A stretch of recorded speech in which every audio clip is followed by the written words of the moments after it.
Marx conceived as the ownership. Ownership determinism is not that important in today's time. We can see it clearly. You own the things that you cannot control. Real things is who can control the economic activity. Who can control?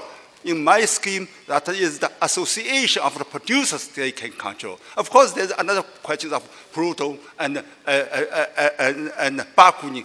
I said that in order to distinguish from the so-called anarchic syndicalism, socialism, right? We have to notice that, I said that, you may not be noticed that the anarchic syndicalism has a trap, we call the communitarian trap, that is the exclusiveness of the members out of the community and members within the community.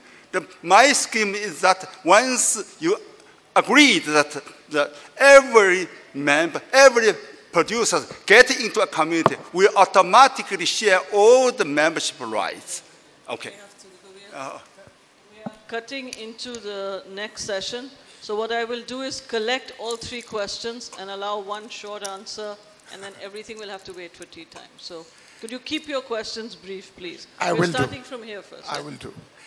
Professor, market will work not for an unequal exchange, but in an equality of exchange to rather enhance dignity. All that sounds great, but what kind of a man as a theory you actually think of? The man so far, as Thomas Harden would argue, as the prisoner's dilemma would argue, is a man who would maximize his utility by cutting the throats of others.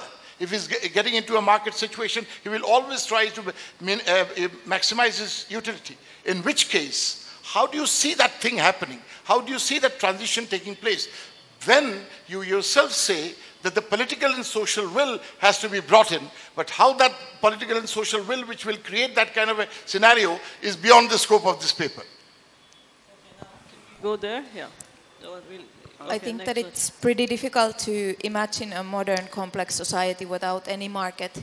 So I agree in that, for instance, market in consumption goods might be a good way to allocate resources. But isn't it also important to decommodify sectors of economy like healthcare, education? For instance, that is the case in my country, not in Finland, not long anymore, but at the moment, healthcare is not allocated according to market principles, but everybody gets according to her need and contributes via taxes according to her abilities. Last question here at the back. Economy of the socialism, how the political will form, how the education or whatever cultural norm. I assume in the society, political will already there, political power structure is already there, right? Then what would be the way to run an economy? The third question, last question about China, I think it's irrelevant, China. My talk is about the possible conception of a political economy of socialism. China has nothing to do with the socialist political will. China has nothing to do with socialist political power structure. Everything is capitalism. As I said, if the power structures, legal structures, everything is capital, of course it is capitalism. Okay, I think I answered all the questions. Thank you. Thank you very much.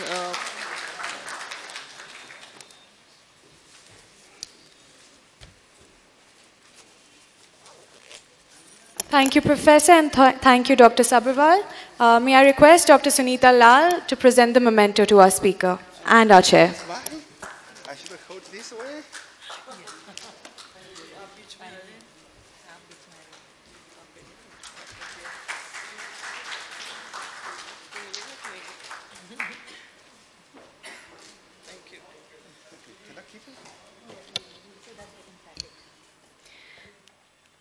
A brief announcement before we get into the next lecture. All delegates staying in Maurya and Bhamati Guest House, your dinner will be hosted in Kautilya Hall next door.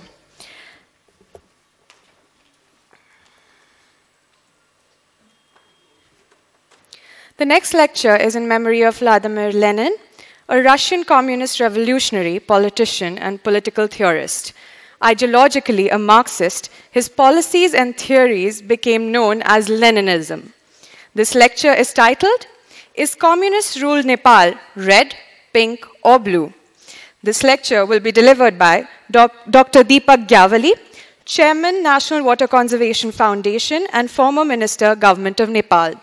This lecture will be chaired by Lord Meghnad Desai, Emeritus Professor, London School of Economics. Can I request our chair and our speaker to please come on stage?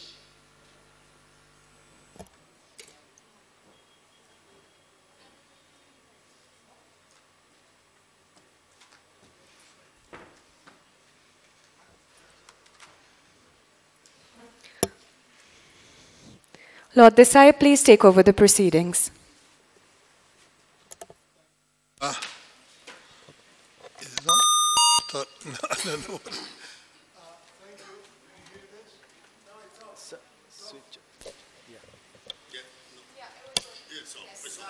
Okay, that's good.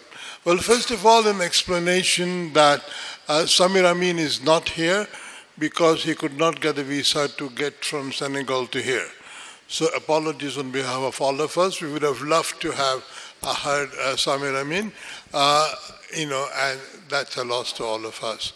But we are compensated for that by listening to Deepak Gyavali, my friend Deepak Gyavali, because I have known him now for more than 20 years when we were together on an international advisory committee on climate change in the 1990s. Even before climate started changing. So you can see, Deepak is a rare person in being an engineer. He actually knows how things are done, unlike me. But he is an engineer, and he's an expert on water management. He's a deeply committed person to improving the lot of not just his fellow citizens in Nepal, but everywhere else. And you look up his biography as written down there. I'm not going to repeat that. But he's also had the practical experience of having been a minister. I don't know if many others among us have been ministers. So that makes you unique. And I look forward to your lecture. Deepak, thanks.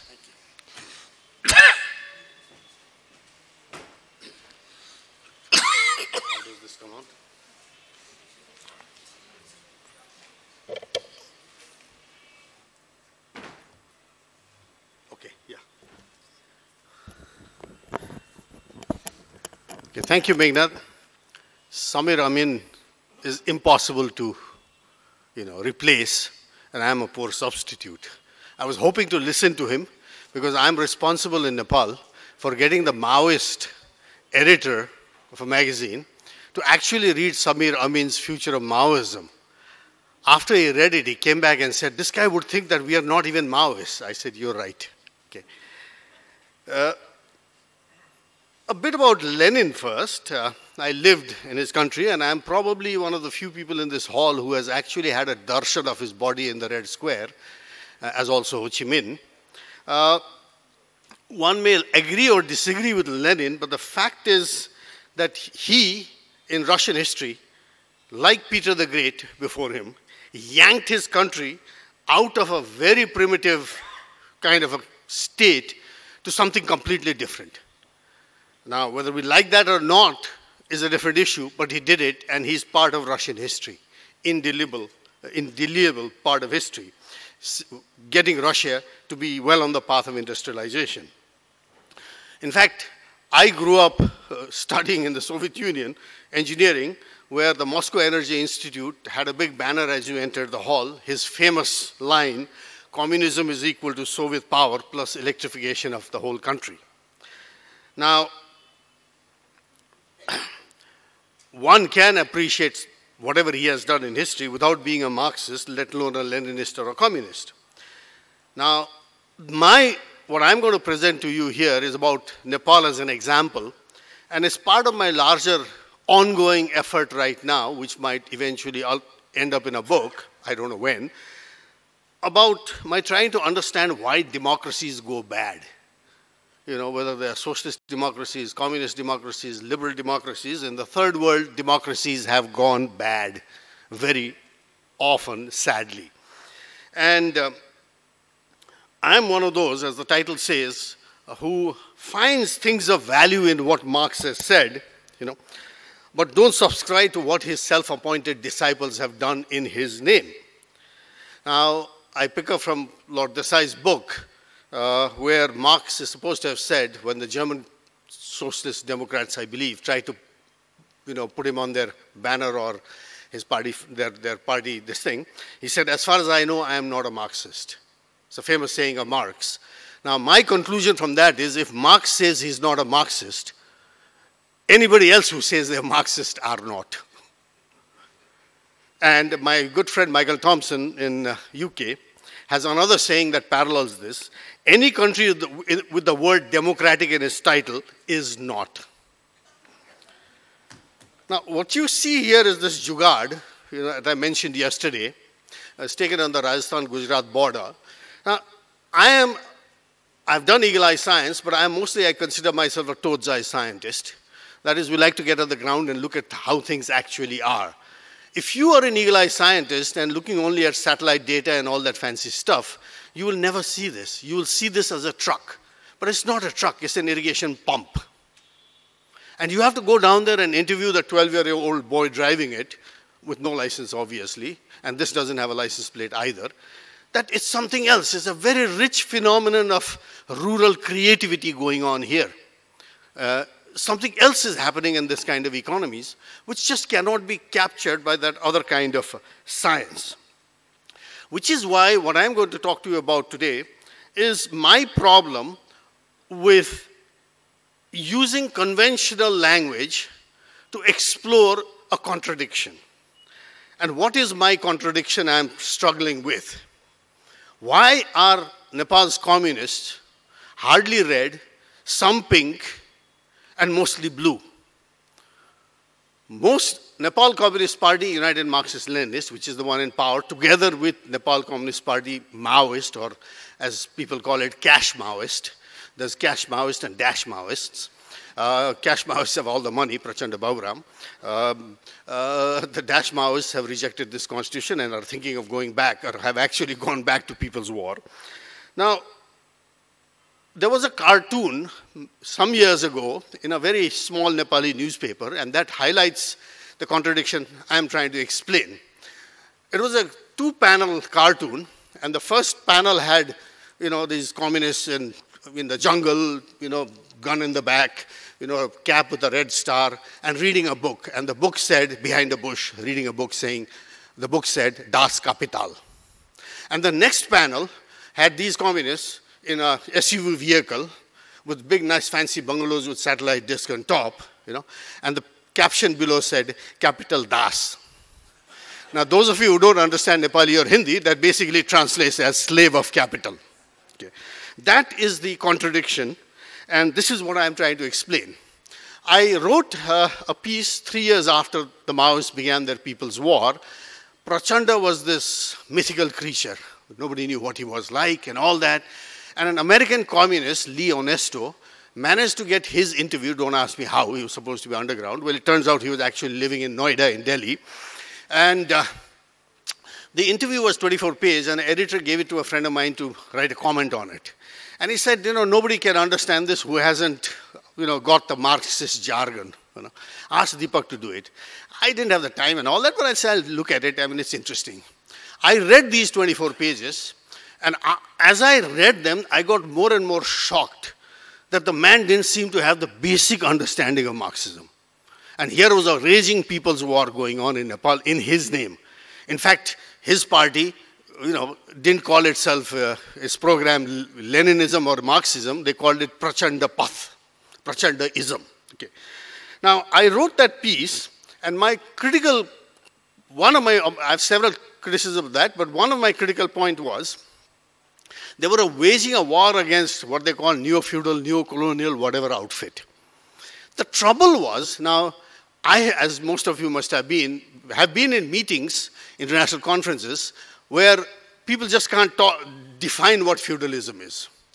after 4 days, they're still arguing about what feudalism is. But a very simple explanation I do have that I use and I find useful is a country feudal or not?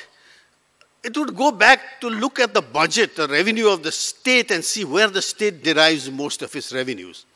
In Nepal's case, when the Communist Party of Nepal was founded just after the Second World War, in Calcutta and Varanasi, I might add, the Nepali state could be called feudal, as most of the state revenue came from land tax and land whatever.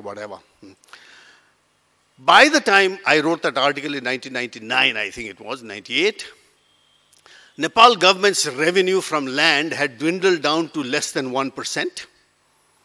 And over 85% of all its revenue came from 5 customs entry points. What did this tell me? I argued that the country had long moved from being feudal, with the state now being completely in the hands of what are called comprador bourgeois, the trading class. And that was reflected subsequently in our Constituent Assembly and Parliament, when every party, including Prachanda's Maoist party, Nepali Congress, the United Marxist-Leninists, they could nominate a certain number of people to the parliament, besides those who won direct elections, from the proportionate number of votes you could elect. All of them ended up nominating scions of trading houses, including the Maoists. Okay. That is probably the greatest proof. And now from that point on, till April 10th, 2012, when the Maoist combatants were still in UN cantonments, Baburam was the prime minister, Prachanda his party supremo, fearing revolt in the cantonment of their own communist Maoist fighters, ordered the Nepal army at midnight to go in one fell swoop and clean up the camps. I talked to the Nepal army colonel who led that and said, well, what is it? And he said, we fought these guys for 10 years and couldn't, completely eliminate, far from eliminating them. So the UN had to come and put them in camps. Now their own commanders tell us to go and get rid of these buggers. Why wouldn't we do it? So these are the contradictions that we are living with in Nepal. And this is what I'm trying to address.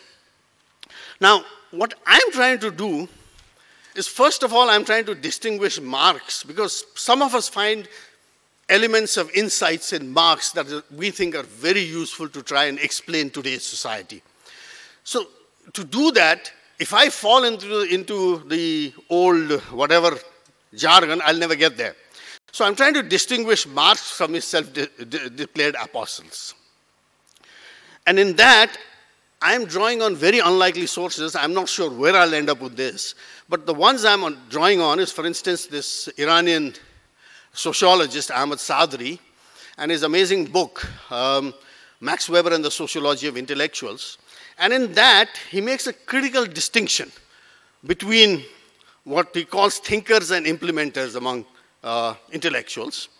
And among thinkers and implementers, he distinguishes between Jesus Christ and St. Paul, distinguishes between Ramakrishna, doesn't do that, but it follows, Ramakrishna and Vivekananda, Buddha or Ashok.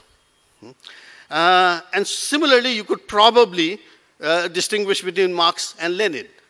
The one was a thinker, a system builder, and the other was an implementer, a politician to boot, okay, who had to do his politics by, not abstract stuff, but some very real things on the ground. Now, just as there are many schools of Buddhist and Christian thoughts, there are many strands of Marxian interpretation going around. Each politician probably has their own kind of interpretation. Now, with the collapse of the Soviet Union, actually, I agree with Lord Desai in his book, Marx's Revenge, that it's a liberating moment for us who want to use Marxian thinking. It's a very liberating moment, because it's as if Marxian thinking has been liberated with the collapse of the Berlin Wall from a Stalinist gulag, And this is very liberating. Now we can frankly use Marxism and not have to worry about, being labeled KGB agents or whatever.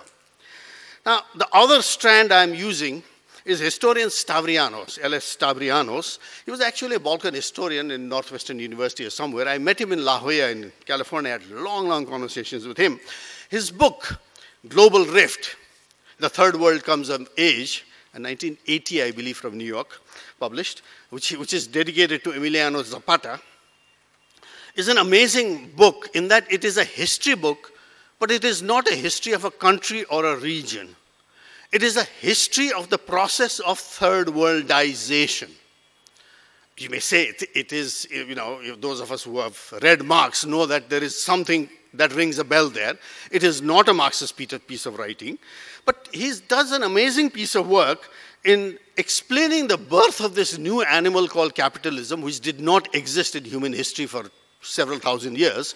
And according to Stavrianos, the historian, it was born exactly in the year 1500, according to him, in Holland and England simultaneously, almost.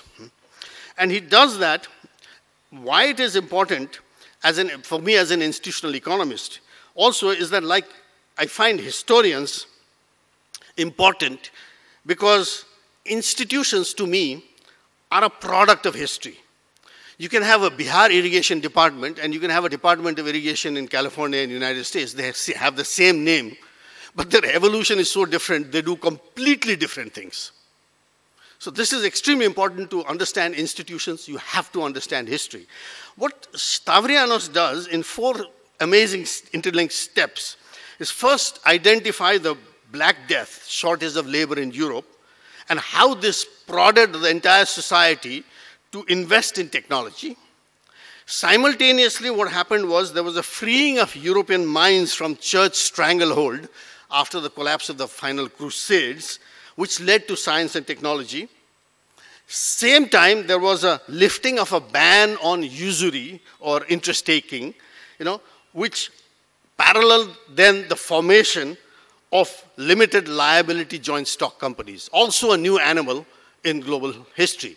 It meant that, you know, small savings could be pooled together to do big things. It was quite an amazing transmission. That's what East India Company, Dutch East India Company, all kinds of companies were all about. Okay. And then finally his amazing insight that all this was coupled with trade in necessities versus trade in luxuries.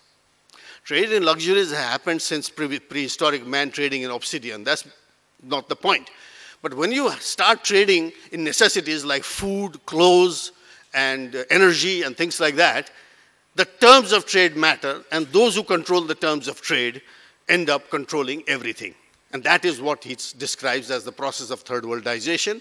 East Europe being the first third worldized part of the world, followed by North America that got completely swamped by the first world, followed by Africa, Latin America, and Asia. And he talks about the only exception in history being the Japanese exception. It's an amazing book, but there are several insights one can draw from it. Then the third kind of strand I draw on is Karl Polanyi with his redistribution, exchange, reciprocity triad, where society really functions in a market mechanism if it is not to lapse into fascism. Stephen Luke's amazing study of power, where he describes coercive power, persuasive power, and ethical power, which exactly matches Polanyi's triad. And I found it strangely, because I do study a lot of ancient philosophy, I find it, forget Vedanta, Vedanta is too otherworldly, but if you look at Samkhya philosophy, this triad of power, coercive, persuasive, and ethical, immediately balances or reflects in the Samkhya system of classification of Tamasic Shakti, Rajasic Shakti, and Sattvic Shakti. Now, what this does is, when we look back into institutional political economy, we find out which kind of organizations have which kind of power and how much of it. That becomes extremely central. Very rarely do you get an organizational outfit that has all three. One exception was Mao, who controlled all three aspects. The moral, the political, economic, and the coercive power of the People's Liberation Army. He controlled all three right up till his death. Okay.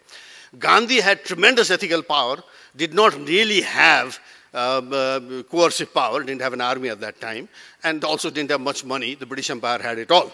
Okay. Now, this parallels to me, and I'm a cultural theorist, parallels completely exactly what Mary Douglas does with cultural theory. That comes to me from my work in water, groundwater. This is a cartoon we made after doing work in Rajasthan, Gujarat, Mehsana district, Tamil Nadu, and South Nepal. And we made this cartoon and presented it to Mary Douglas. By the way, it was in our living room for a while. And cultural theory has 4 styles of organizing. And it's critical of the dualism in social sciences that goes only from market individualism to state hierarchism, arguing that there is egalitarianism and fatalism as well. Okay? And this is the 4 responses to the social responses to groundwater overdraft. You have the individualists just pumping away, everybody's well is going dry. You have the village patwari up in the northeast end, arguing for more rules and regulations. Government of India is still trying to make a groundwater law, and I don't think they'll ever succeed. How do you regulate 60 million pumps in 60 million backyards? Very difficult. You need some laws, but we're not sure what. And then you have the activists, going on about all kinds of things, from arsenic in groundwater to groundwater table decline to all sorts of things, and saline intrusion. And of course, you have the fatalists who can't farm anymore because there's no water, and they all go to the slums of Bombay. Now, these 4 styles of organizing comes from 2 simple, what we call discriminators. In the y-axis, whether your transactions are symmetrical or asymmetrical, and on the x-axis, whether within your organizing style you have fettered competition or unfettered competition. And in each one of them, you easily get 4 permutation, which leads to individualism, individualism, egalitarianism, hierarchism, and fatalism. Now, what these 4 styles do is they generate 4 very different responses to any kind of a problem. In the groundwater, I already showed you what it does. But the important thing for us to realize is being where you are determines how you look at things. And that means for me, when I look at most of the water conflicts, the dam conflicts and all that, you find out that your definition of the problem differs. Now, we argue that if your definition of the problem differs, market will define it as one kind of the same problem as differently, the hierarchs, the governments will define it differently, and activists will define it very, very differently. I'll show you an example. If you leave the fatalist out, you essentially get a 3-legged policy stool. Policy, of course, being defined, I believe, as Henry Kissinger did most beautifully, as a formula for the use of power. And as I told you, what kind of power? What bureaucratic hierarchy, leave fatalists aside, they are cognized and strategized upon by the other 3 active ones, okay? They are the passive voters and the consumers and others, okay? Now, each one of them really wants to act on that passive voter and consumer, that large mass. Bureaucratic hierarchism wants them to behave procedurally according to rules and laws that they have framed. Market wants them to behave freely and choose what they like, with all the blandishment that comes with advertising. And the activists, of course, don't like anything. And so they don't like the government, they don't like the market. And they're in the business of agitating to make sure that the masses follow or listen to what they have to say. Why I find this very interesting is now we go back to Lenin and Marx. And from my understanding from these 4 very different strands that I have just described to you, what I find out is that, by the way, when I say wolves, hawks, vultures, and donkeys, this comes from my good friend Jerry Marx, a cultural theorist in Cranfield University, who did his work on corruption and anthropologically studied how waiters cheat and how dockyard workers steal. He had this mass of data interviewing tons and tons of people and didn't know what to do with it until he came across Michael Thompson, and the two sat down, and then they found out that the data fit these 4 quadrants, that you had 4 types of cheating waiters, 4 types of dockyard theft, and so on and so forth.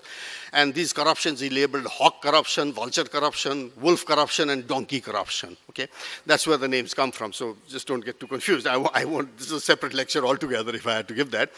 Now, when you look at Marx's self-declared followers, right from Lenin up to Prachanda, what I see is now, what is Leninism? Okay, essentially, it was a term created by Stalin and others, you know, and just as Marx never said he was a Marxist, I don't think Lenin called himself a Leninist either. It was Stalin who did it afterwards for political reasons, and that has stuck. But Leninism is a style of organizing. And it's an organizing principle and philosophy, very effective, because there are lots of political movements that organized along Leninist principles and captured all kinds of power, state and otherwise.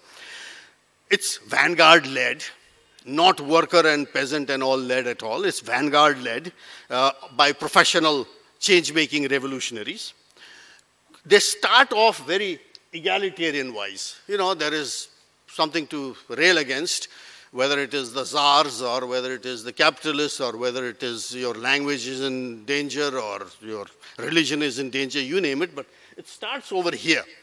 Very quickly on Leninist principles, they become hierarchic internally. You know, one leader, deputy leader, deputy leader, and so on and so forth, okay? Now, what happens is it becomes an extremely powerful organizing principle.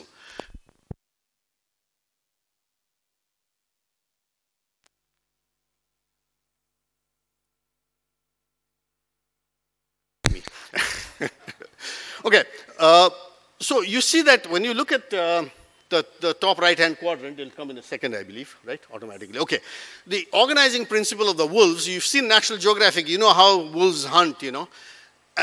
Somebody attacks from this side, somebody from behind, and they bring down a much, much bigger animal than themselves. The hierarchic organizing style is extremely powerful. So the Leninist method of organizing, this vanguard business, is an extremely powerful way, and especially if the prey has been weakened. Let us not forget, I doubt personally if Lenin would have succeeded if the First World War had not happened and the Tsarist state was completely weakened. I doubt if Mao would have succeeded if Second World War had not happened and the Chinese state was completely rotten as it is, even more rotten, okay? But what this allows is it allows a Leninist formation, like a pack of wolves, organized, to go and bring down a much bigger prey, and they capture state power. Same happened also to some extent with the United Marxist-Leninists in Nepal, and subsequently, 20 years later, by the Maoists, okay? They very cleverly and carefully use the weaknesses of the state to do that, okay? Now, this is where the problem starts, okay? The problem starts here because they start as strong egalitarians and become very strong hierarchs that take over a bigger hierarchical formation under democratic centralism. Now, in the business of acquiring and, holding to state power, they start making fantastic compromises. Lenin had to do that. Lenin had to bring in, under war communism, all the ex-Tsarist generals, and hire them, because they need to run this big machine. And they don't have people who know how to run it. And so the compromise starts with the old system. And it kind of ended with his new economic policy, where Armand Hammer, the American industrialist, I had listened to his talk. He was actually given permission by Lenin to open factories in Russia under the new economic policy. So, you see, the flexibility is amazing, that you've captured state power, but you need to go back. We see the same problem of this double transition from a cultural theory perspective, egalitarian to hierarch, and then from small, powerful hierarch overcoming and taking over a bigger hierarchy. And what this does is the serious compromise in aspects of ideology, and that's best expressed by George Orwell's Animal Farm, I think, and also this absorbing of the old guards to run the bigger system. This loss of moral power and greater reliance on coercive power rather than moral or persuasive power is what leads to all that problem. I use that to explain Nepal's current predicament, and I'll close shortly. And I won't go into the details. Oh, okay. In 5 minutes, I'll just briefly list what I call Nepal's left pathology. Essentially, it started early. It started even in the 1990s with the United Marxist-Leninists. And what was amazing then to us, and I can go with a list that's so long, I mean, it'll take me a whole day to tell that, but I'll give you some snippets. One is the Nepali Congress government then in power and United Marxist-Leninists, UML or MLA as we call them, were in opposition. And under the Washington Consensus, the Congress government started privatizing all of Nepal's industries, whatever little we had. Completely destroyed by now. Now, interesting, the UML had their cadres out in the streets like good communists protesting against privatization. So far, so good. I have no quarrel with that. That's your dharma, you do your dharma, okay, your religion, that's fine. But secretly, the General Secretary and others of the Communist Party were buying shares in those very companies. Now, this is where, the unraveling kind of starts. Recently, just 5 days ago, we have a law. It's a crazy law. I mean, I think it's really silly, and it gets sillier by the day.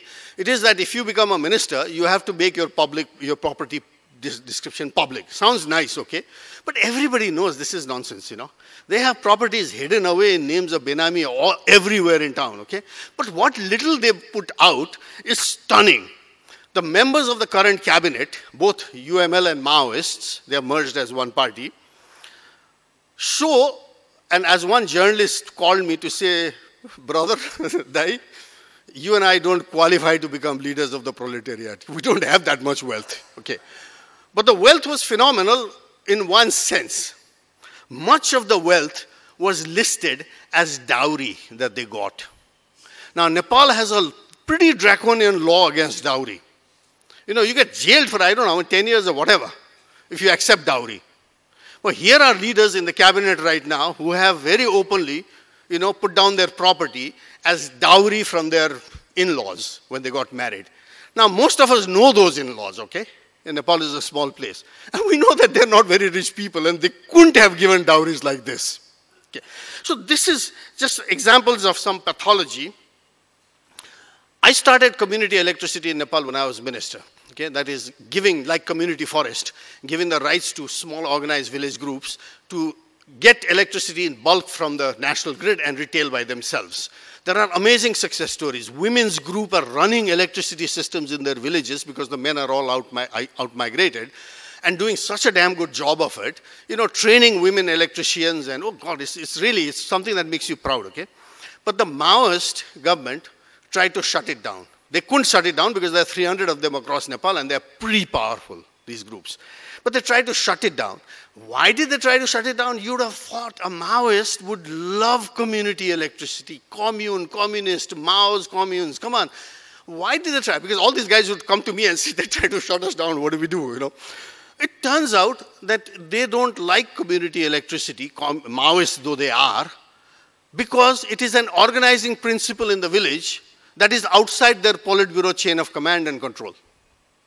So this authoritarian streak and this streak of trying to, control everything and rely on coercive power is beginning to show. I can go on with the list. Our constitution is very defective. And there's so many contradictions coming up. And there's a whole section of Maoists who are outside, who have left that Prachanda Baburam, the Biplav Baidya group, who are definitely ideologically more clear and don't accept the current constitution and don't accept the parliamentary bourgeois form of democracy, as they call it, okay? So they're back to now trying to figure out how they start a people's war all over again. I hope it doesn't come to that, but they have a point. That if you started a people's war against the 1990 constitution, against a parliamentary democracy, and now you go back to a parliamentary democracy, you're going to have a lot of disgruntled followers. And we have interviewed about 1,000 ex-Maoist combatants, and the kind of anger that I have heard from them is, I'm surprised that Nepal is still such a peaceful country. Okay. right is also simultaneously getting galvanized and around issues of religion. Now, this is something that should not have been touched. We should have gone for the Thai model, where the Thai constitution says the king of Thailand is a Buddhist, but he's the protector of all religions. Now, what we did was got rid of the king, got rid of Hindu state, and said Nepal is secular. Now, if they had only said in the constitution Nepal is secular, I would say, okay, I may not personally agree with it, but what the hell, you know, okay, you did it, okay? But you know what they've done? And not many of you know this because Indian journalism has completely failed in as far as Nepal is concerned and don't even report this. The Nepali constitution says, this current one, Nepal is a secular state and has a footnote. And the footnote says, for the purpose of this constitution, secularism is defined as the protection of Sanatan traditions. Now, Sanatan is this very traditional name for Hinduism, by the way. Huh? Now, how much more contradictory can you get than this? So what has happened now is that, the right was already mad about this, and now you have Yogi Adityanath sitting just, 1 hour away from Nepal border by car as Chief Minister of Uttar Pradesh.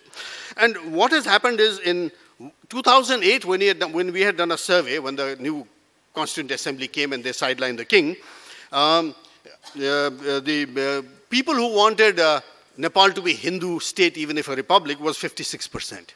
Now that figure has gone up to 74%. So what this contradiction, how are our Maoists and the left coping with this? Well, Baburam has just taken his mother on a Char Dham pilgrimage all over India. Well, you say religion is the opium of the people, and how do you go on a Char Dham? And Prachanda, some time back, somebody told him his Saturn was bad and he was not becoming Prime Minister, actually went to the Kosi and did a Saturn worship with a bhains. I'm not joking, eh? This has all happened. So with these kind of contradictions, the Nepali left, I end with this, are they red, pink or blue? My answer is, as extreme pragmatists, and you might call them opportunists, they're all three. Thank you.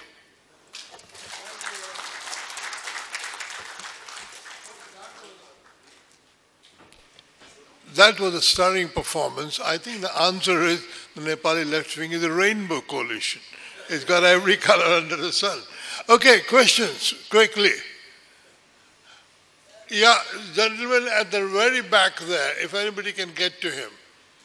You'll have to say really louder because all the speakers are that side. Okay, yes, yes. Okay. Yes. Yeah, yes, yes, get on with it, yeah.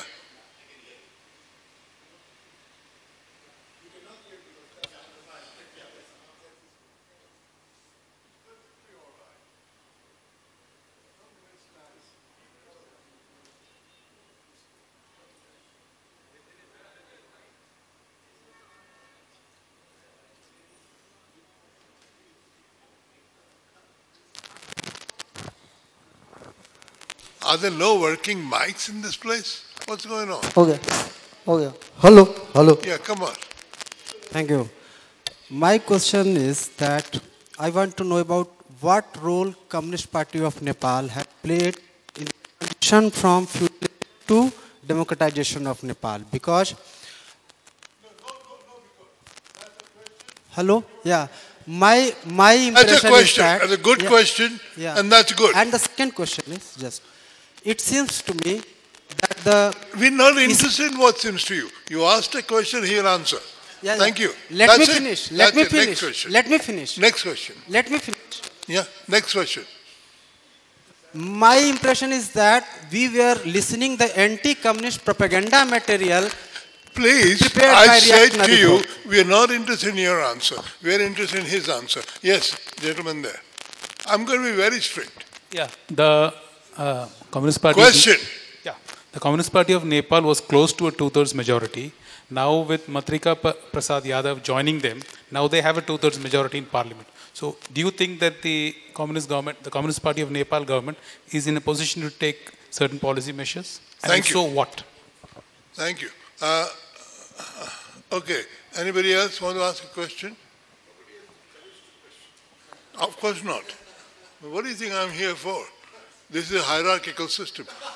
Okay, yeah, answer those two questions.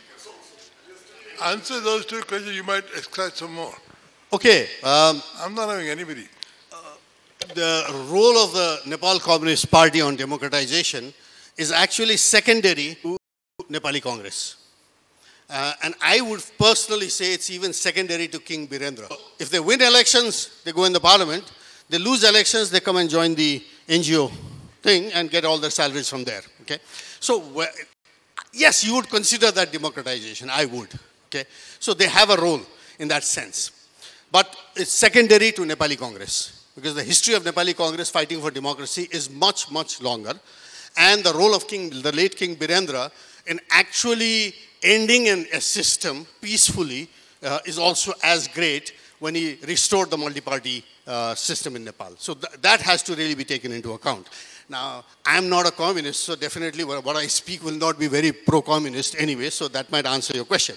The second one, Nepal Communist Party, the union between UML and the Maowadi, they have with not Matrika Yadav, it's Upendra Yadav. Matrika had already joined before. Upendra Yadav had become the leader of the Madhes movement. There were three major factions. The Madhes movement, after the blockade by India, has collapsed. And as a result, Vijay Garsadar has gone back to joining the Nepali Congress, the three factions. The second was Upendra Yadav, and now he's gone and joined his old UML Maoist group. It leaves only Mahanta Thakur, which is really, and about 5 or 7 fraction parties, which is nowhere. Now, yes, they have the legislative 2/3 majority, they could even change the constitution if they wanted to. And the constitution is very, very flawed. We have had local elections to these new bodies they created. It's already over a year and almost a year and a half they've been elected, and nothing is moving. Because the constitution is so contradictory, no one knows what powers lie in the local bodies. There are no rules, regulations, and the locally elected provincial and municipal governments are just completely befuddled. Okay? Now, in principle, Oli government right now, with the Maoist and Upendra Yadav, could sort this out. There is very little sign of their doing it. And primarily the reason is because the contradiction in the cadres of their own parties is so high. They had a Lenin anniversary the other day, where Prachanda and, on 22nd April, Prachanda and Oli were to address it. The whole meeting had to be delayed by 7 hours because their cadres had come to blows over the banner that should be put up. So this is the United Party. So to expect that these guys will easily pass rational good laws would be hypothetical. Yeah. 1 minute. Cynthia. One minute. Yeah, okay. Hello. The learned speaker has completely overlooked. No, question. What's your question? I am putting the question, please listen. He has completely overlooked the great struggle that the Nepalese Communist Party has conducted in villages and demolished feudalism and liberated the poorest of the section. He has completely overlooked. What's your question? That is the question. He has, what is they your have question? done something, so they have come in the power. Okay. Cynthia? Yeah. I wanted to know if is there a quota for women's participation in the party? Okay. Is there one also for any of the offices that are held, and anyone reaching near 50%? Okay. Any more? One more? Yes. Yes. What's the question? Let me start, sir. Yes.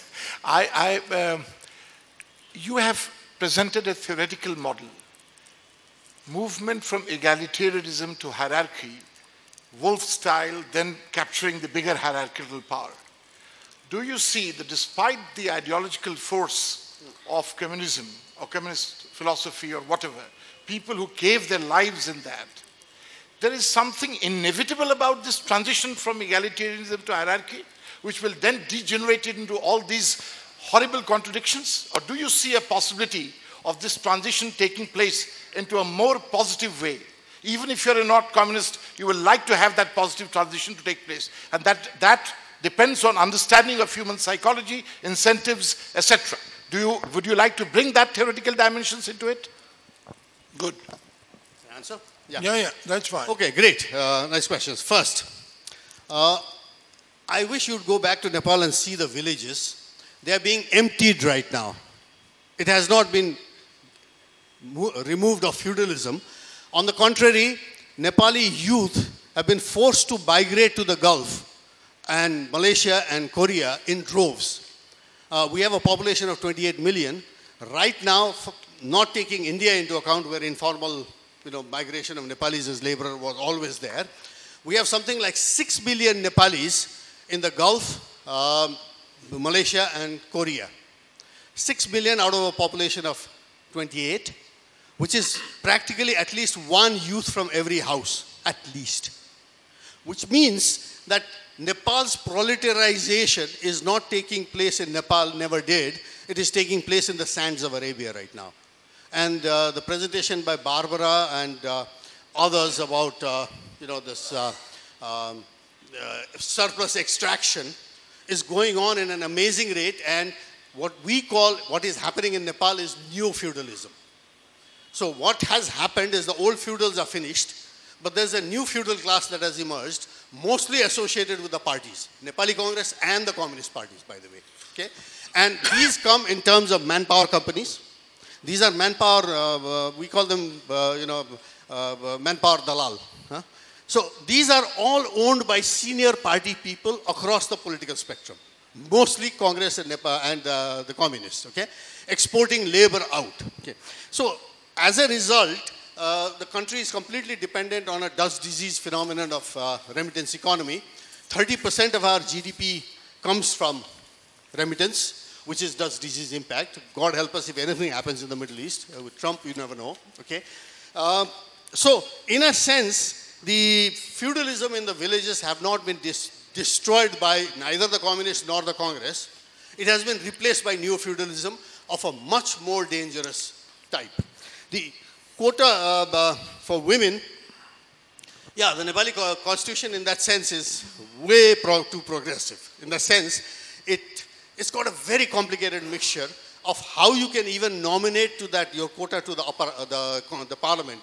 There's 60% you are directly elected, and depending on how many votes the parties get, from that they can nominate that many people to the thing. But there's a quota on that. So much have to be women, so much have to be Dalits, so much have to be from the marginal ethnic groups and so on. Huh? There's a case in the Supreme Court right now. The united UML and the Maoist party have united, and they're having a hard time registering with the Election Commission, because there too there is a quota that there should be 33% women in your central committee. They could barely get 10%. So the question is, can they be even registered as a party now? Now that applies. It's well-meaning, and they have put all kinds of quotas, but the question is it practical? In the villages I have seen and where I have studied, we used to have a ward citizen forum where they had similar quotas, so many women, so many Dalits, so many, this thing must be there, and the budget too must be allocated in a similar way, okay? What happened was, the women quota, yeah, you got some woman coming in there, but the point was, she was totally beholden to whatever her husband or her father-in-law said.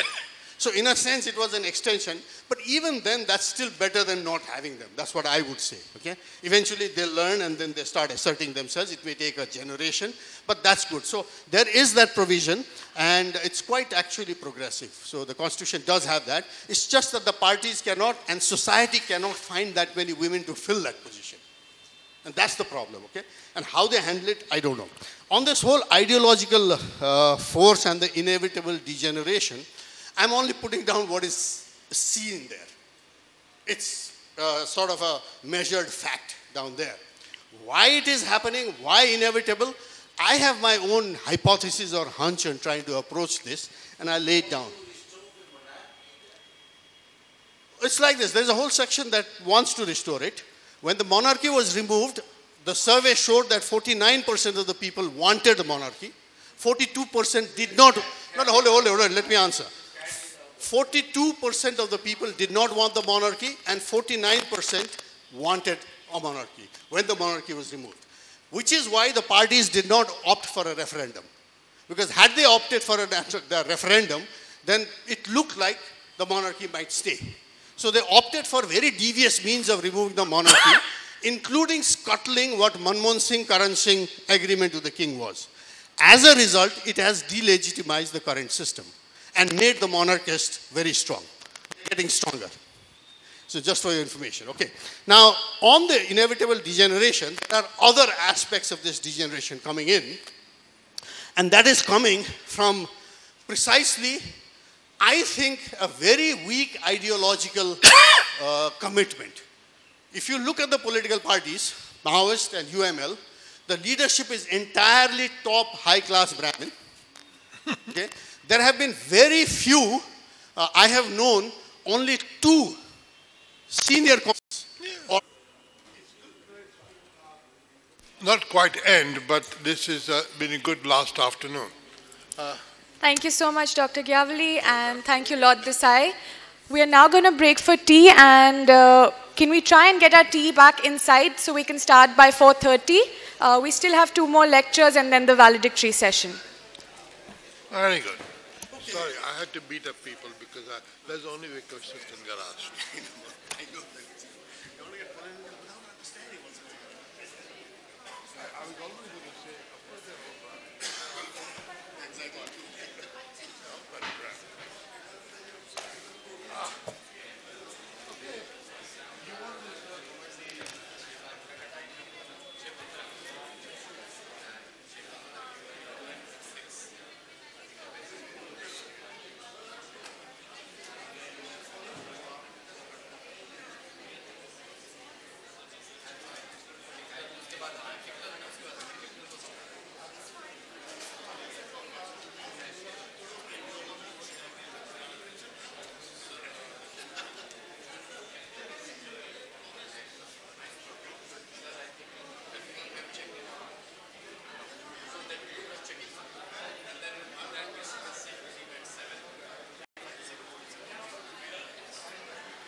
You see, as a research institute, we always organize conferences.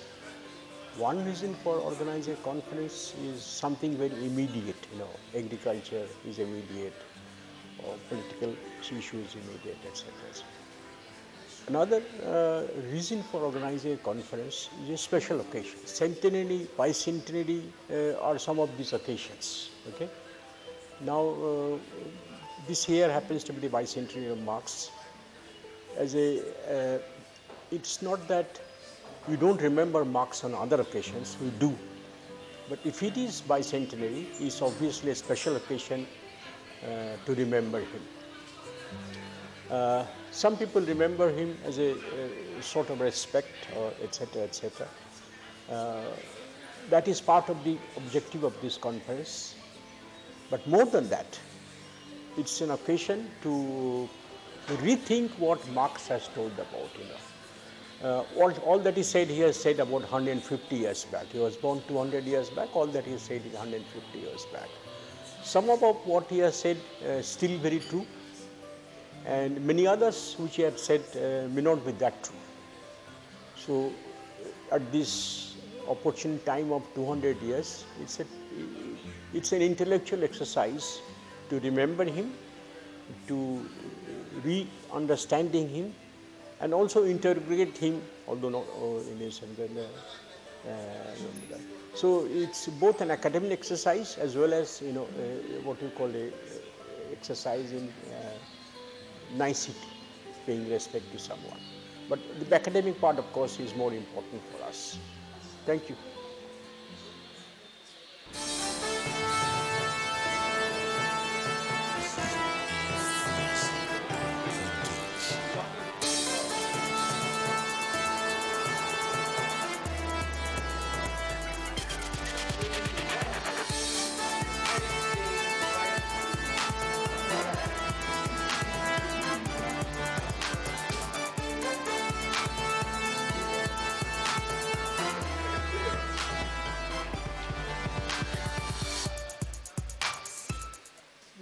The world around us in 2018, it would seem, at least in the sphere of politics, that Marxism is no longer relevant.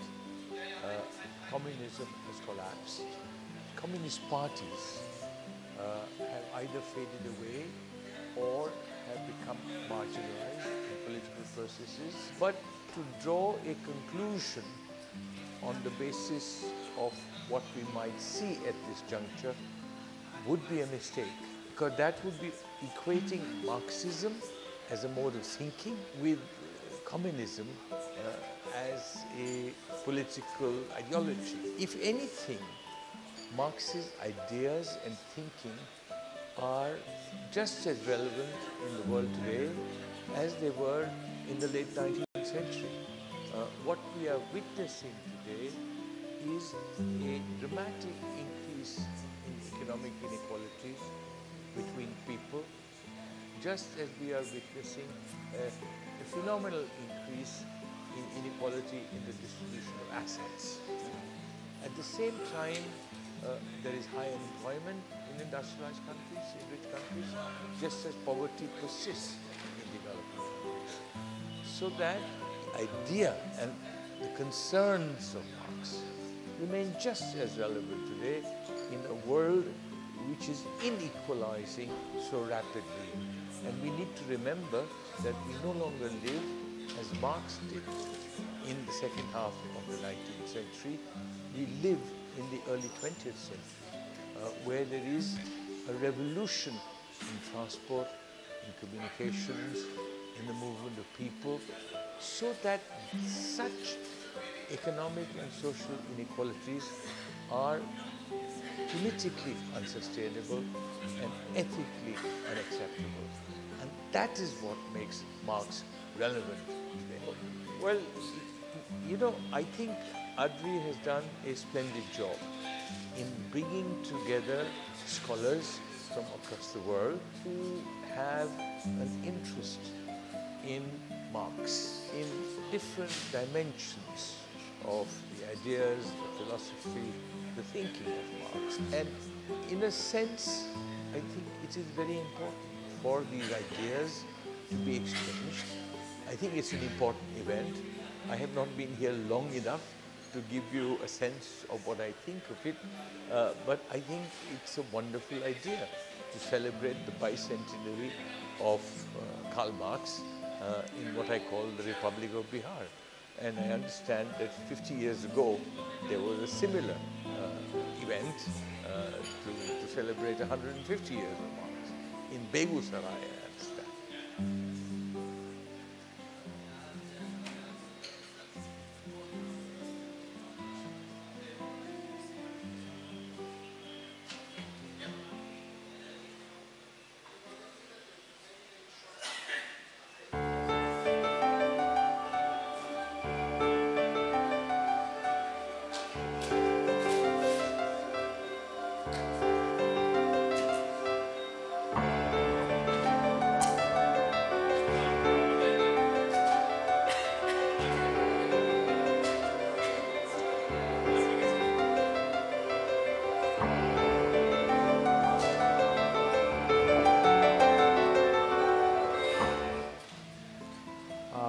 Organizing this conference was very much unique in many ways, but I can't describe all right now.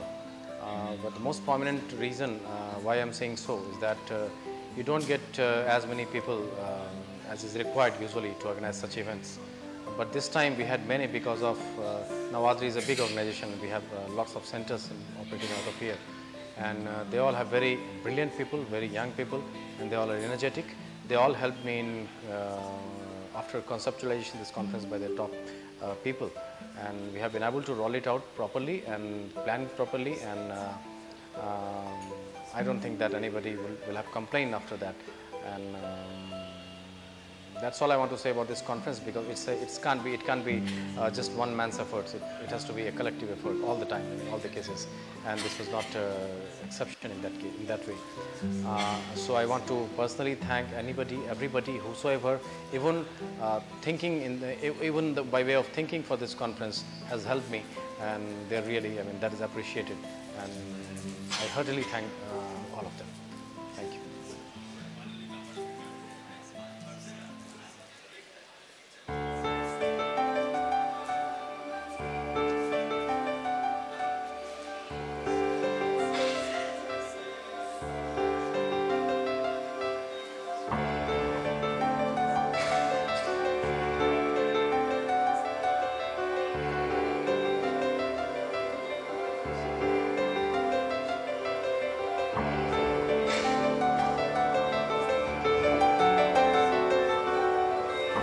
This conference is concerned, I can tell you that this is a conference the like of which you will not see anywhere else. There are, I don't know, practically all continents are represented.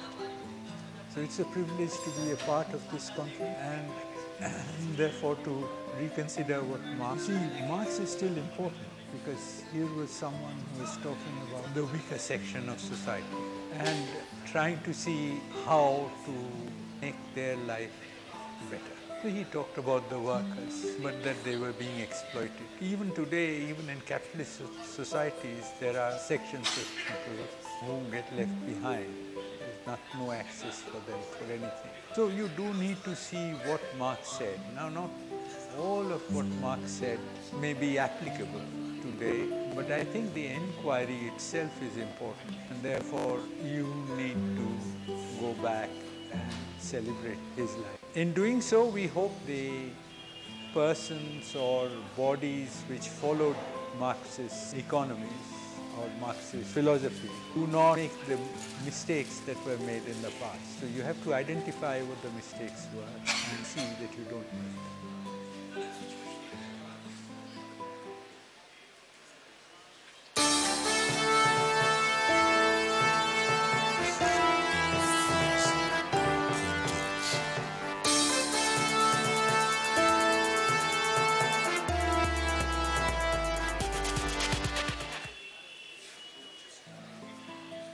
So the whole idea of the conference on the Karl Marx Bicentenary was actually brought up by Shoaib Al-Gupta a a few years before the Bicentenary came out. So we've been discussing it for a couple of years at least, even before the Silver Jubilee celebrations of Adri. He had in mind that the one big conference that he really wanted to do was this Bicentenary conference. And it is purely his conviction that not only did he want to do a conference, he wanted it to be the biggest conference in the world in the Bicentenary year.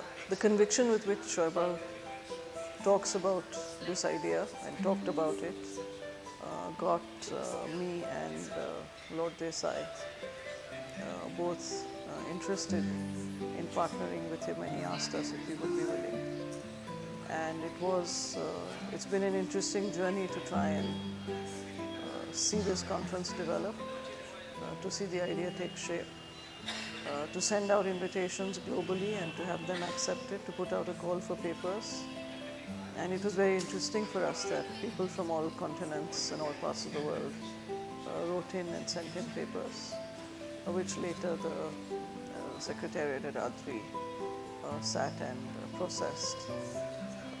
So what I can say is about putting the conference together is clearly an idea driven by one man's dream.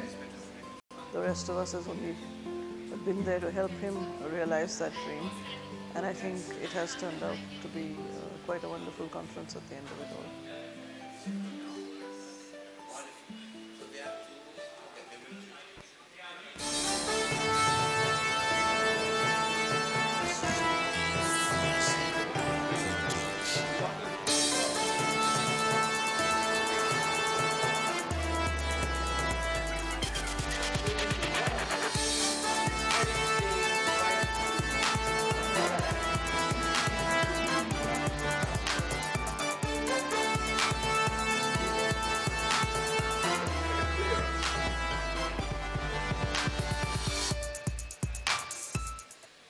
Marx is very much relevant today, provided we forget about dogmatism. We know practical dogmatism is the experience of Marxism in the Soviet Union. I think nobody would love to live in that kind of regime. Even China is not really a cup of tea. Venezuela, you know, this kind of application, implementation of part of Marx's works is terrible. Also dogmatism in the field of theory. You have a lot of scholars who apply very dogmatically the work of Marx. I don't think it's relevant anymore, not only because the 19th century was the 19th century, we are the 21st century, but also because Marx himself changed the course of his demonstration all his life. Well, I think it's a good idea for two reasons. One is people forget that Bihar, Patna is the capital of Bihar. It's about 100 million people and it will reach 250 million people, which is more than the narrow European economy as such. That's very important. The future of Bihar still needs some good methodology, good tools, good development plan, etc. So having that kind of conference is important. And why on Marxism is useful? For two reasons. One, what not to do. I was referring to this kind of dogmatic implementation of Marxism. And number two, because Marx, I think, the best of Marx is the way he was always able to criticize.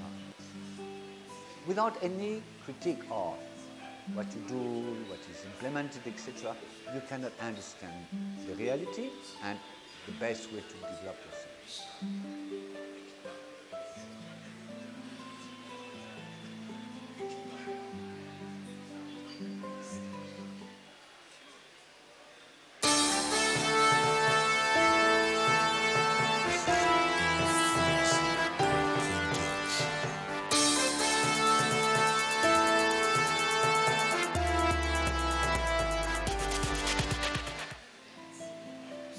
This is really a very good conference that Adri has organized.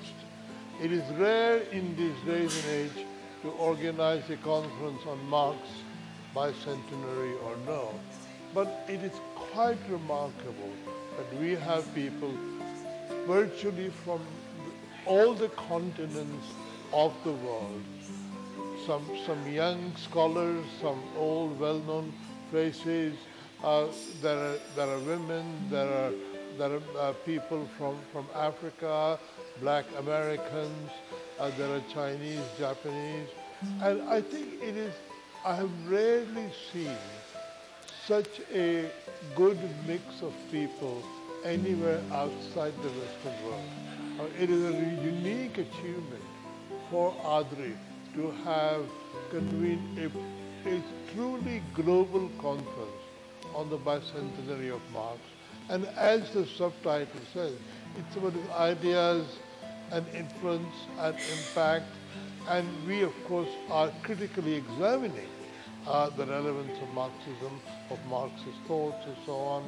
And in a sense, the debate about Marx and around Marx never ceases, because even as new challenges come up, such as feminism, people go back and say, well, what did Marx say about feminism? What did not say about feminism? Or when post-colonial nations were formed, again the question was, how would Marx deal with the problems of post-colonial independent nations? Because Marx's own thought, let alone other Marxists like Lenin or Gramsci, Marx's own thought is a huge treasure trove of work, lots and lots of stuff in it. The collected works run into 49 volumes, and you can always find something to read, learn, think about, enjoy, and critically examine.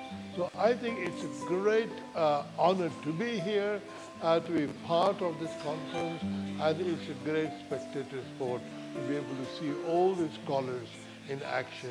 And congratulations, Adri, for having achieved it.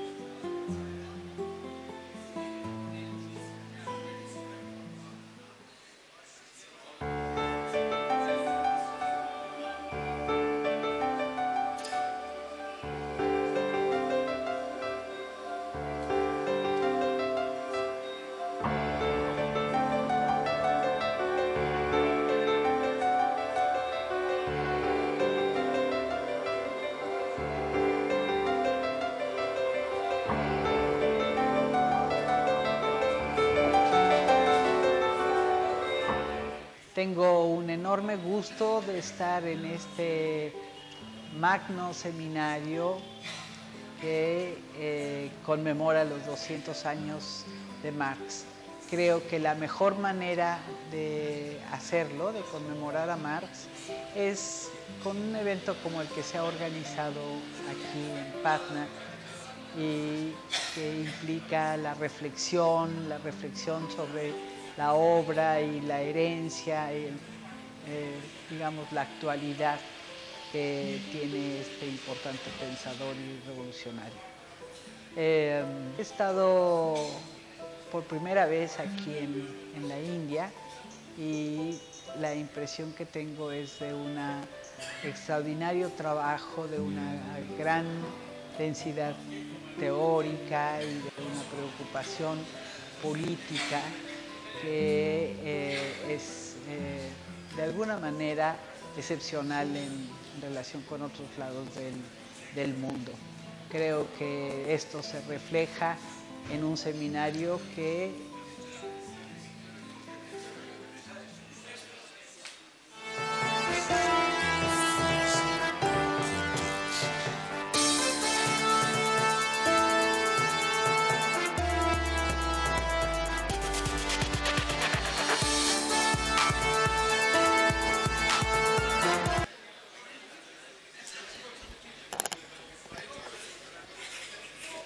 Can I request everyone to take their seats? We will start with the 36th memorial lecture.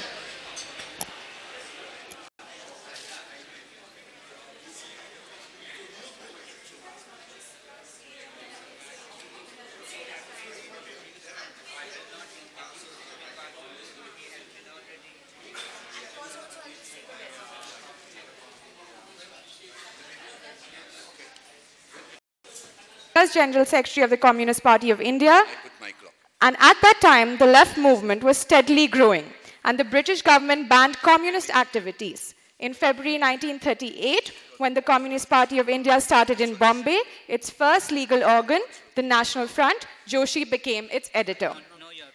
This lecture is titled Marx and the Economics of Wisdom and will be delivered by Professor John Joseph Boileau. This lecture will be chaired by Ajit Sinha, Professor Azim Premji University, Bangalore. I request the speaker to please go ahead and the chair to take over the proceedings. Okay, this is not working. Is it working? No, it's not working. It's working now? Okay. Well, welcome to the 35th P.C. Joshi Memorial Lecture. Go together a long way. I came to know Jean when he was working in French. You were working in the French embassy at that time, yeah. And so it's been about maybe 2 decades or something like that.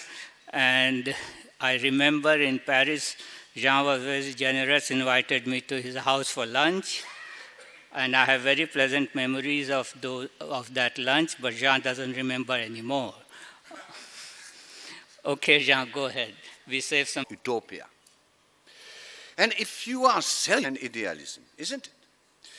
With the central concept of materialism. That is clear.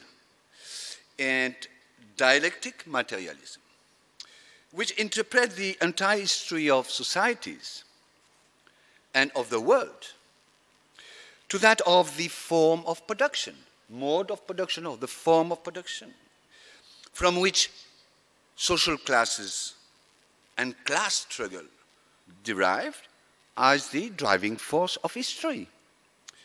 This largely explained the central place given by Marx to the economy in explaining the evolution of societies. Well, I strongly disagree with this approach. Why? Without denying the importance of production relations and material life in the determination of social relations of individuals, the mechanistic vision of the determination of this superstructure by material infrastructure seems not only simplistic, but strongly reductionist, to the point that Marx himself was obliged to broaden his theoretical framework to analyze concrete situations, like in this excellent book, Les luttes de classe en France. That's a book you need to read, because Marx used such a different analytical framework compared to the simplistic materialism dialectic. Or for the treatment of the caste system in India. We have discussed a little bit about that, not enough.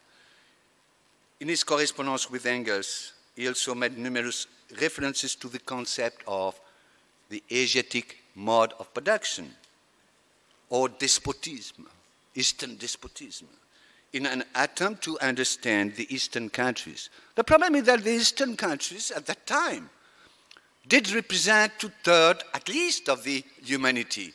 So what it means is that the Marx apparatus was not able to explain the major part of the world. That's for after. Now, let's go to the aspect of Marx as a philosopher, economist and political scientist. He is much better known. In these two fields, Marx's essential ideas can be summarized with 5 theses, as suggested by an excellent book for me, is Eric Olin Wright, Envisioning Real Utopias. That's an excellent book for me. I will not take time to bore you with these 5 theses, but this is important. This is a core of Marx's theory. Thesis number 1, the long-term unsustainability of capitalism under the effect of its own internal contradiction. And that you can read from the beginning till the end of the life of Marx. Well, where are we today? Still capitalism is there, is maybe even in a much better shape than it was during the 19th century. So something may be wrong with this thesis. We have to understand. I'm not interested to say that Marx was wrong. The question is why and how it was wrong. Now, thesis number 2. The intensification of the anti-capitalist class struggle by increasing proletarization of the entire world population. Well. I feel a little bit uncomfortable with this thesis. Not only because I live in Europe, where I'm looking for the proletariat. It does exist, but it's not 100% of the population by far. There's a proletariat in Europe, but maybe 10 to 15% of the population in the true sense of Marx. But also in the world at large. I'm traveling in India. Okay, you have proletariat, but we are not seeing this shift to an entire population going to proletarianization, as it was excellently demonstrated this morning. We have a very strange economy in India, but it is not corresponding to the Marx ideas. So to speak, what about China? What about China? Can we say that in China we have the huge, I do believe that China is following capitalist system. Clearly, there's no point, sorry.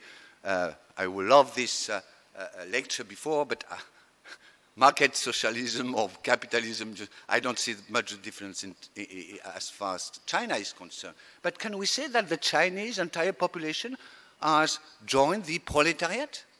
Go to China and you will see. There's a huge middle class, huge one. And if there is a proletariat for sure, still maybe it represents 10, 15, 20% of the population.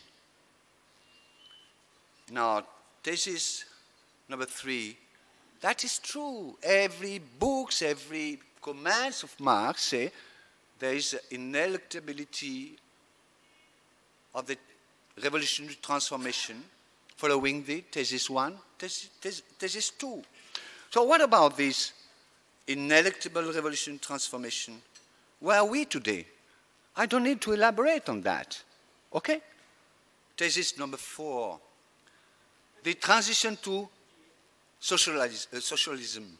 It means a production system based on collective ownership and controlled by democratic and egalitarian institutions. Where do you see socialism today? Not in China, nor for sure in Soviet Union. I spent 4 years there.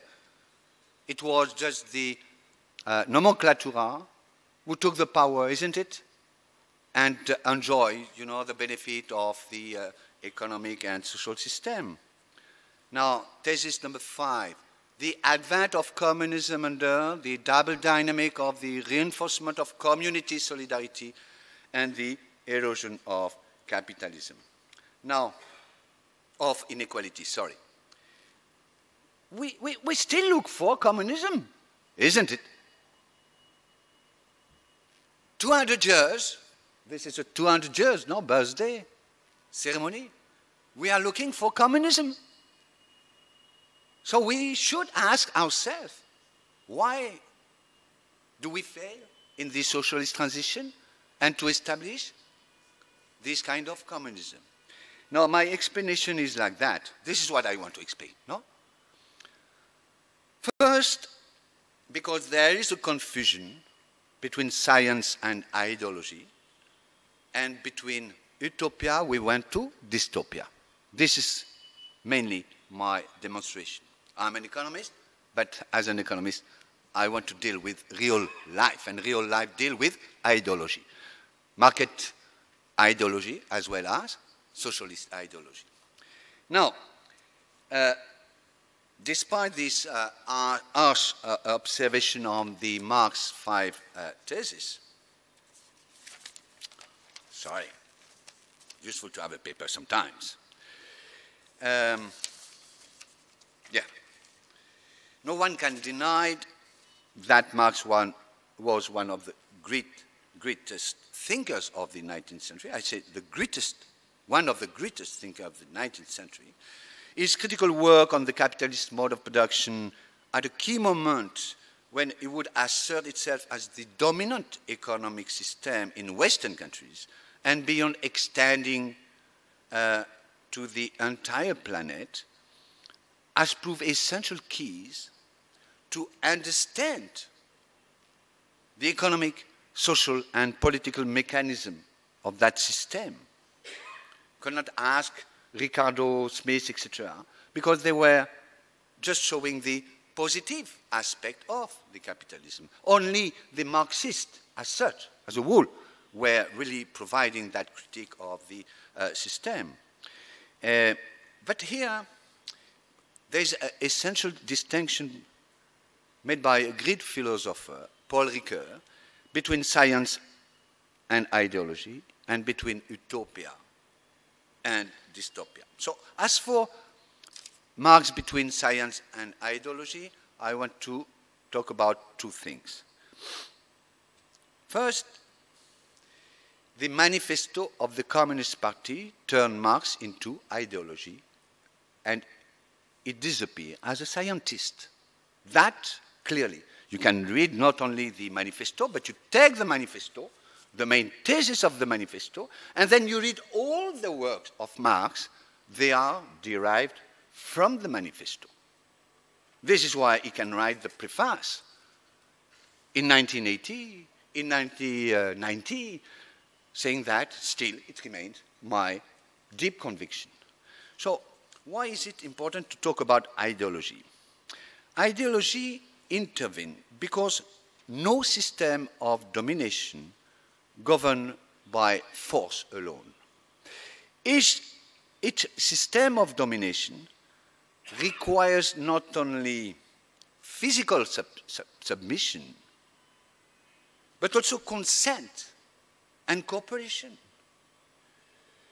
Or in other terms, a kind of legitimacy, whose ideology provides the codes of interpretation that endure the integration of individuals by justifying the present system or the alternative system. And this is why Marx had to go from a scientific approach to an ideological approach. This approach is essential to understand how Marx moved from a critic that he wished to be as rational as possible to an ideology that aimed to produce a legitimation of his alternative vision of capitalism. However, this work was in 1847. He was writing in 1847, when Marx was not yet 30 years. And it had obviously influenced all his subsequent work, which ultimately aimed more at supporting his political and ideological approach than being purely a scientific work. Second aspect may be very important. Did Marx's ideology impose itself by its scientific or rational relevance? Not at all. Why? This alternative ideology was actually competing with a whole range of other ideologies, not only the pro-capitalist ideology, but also the alternative ideologies, like other socialist movements. There were plenty, like anarchism, which were at the time much more important in France than the communists. But history will remember that it is the Marxist communist parties which gradually impose themselves as the dominant force in the anti-capitalist elite. They undoubtedly succeeded thanks to the intellectual power of Marx. But, more so, thanks to the organizational strengths of the Marxist communist movement, resulting from Marx's theory of revolution, led by an avant-garde party, organized in an almost military manner, Lenin with his Bolshevik party, but also Mao with his political and military works, we should read that Mao. It remains also a very interesting source of knowledge. Would develop this theory of the revolution of the so-called proletarian avant-garde party with the practical success we know. In this sense, Marx's ideology will become hegemonic for a very long period within the anti-capitalist movement, about how the mass were supporting the Bolshevik to a certain extent, because there was a dream. When you read about Mao and China, 90% of the Chinese were not supporting the theory, but were supporting the dream for another society. And at that time, the Communist Party were hegemonic in action, and they won against the other alternative system. Now, Utopia. That's good. Utopia. Chuck. Yeah. There's a long story of Utopia, and we have not talked too much on the Utopia, which is stupid because it's, in the end, the raison d'etre of Marx. The communist utopia was the raison d'etre of Marx. You can read the manifesto. Clear. Now, from utopia to dystopia, what happened to that utopia? I defined already utopia. So, since the Greek, you can find utopia in every continent, every literature. For instance, we had Homer in Odyssey. There's a wonderful passage about the ideal society. But also I was talking about China. You can find in China also. You know, Confucianism can be defined as an utopia, a perfect world. And everywhere you had utopia. But nevertheless, for Europe, the breaking point is Thomas More's work, whose title is Utopia. And this is from that Thomas More book that derives the word utopia. But I want to jump into the 19th century.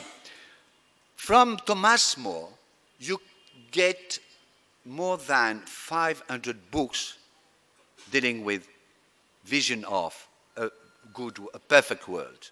So Utopia started to influence the Enlightenment philosopher on a very strong way, Voltaire, etc.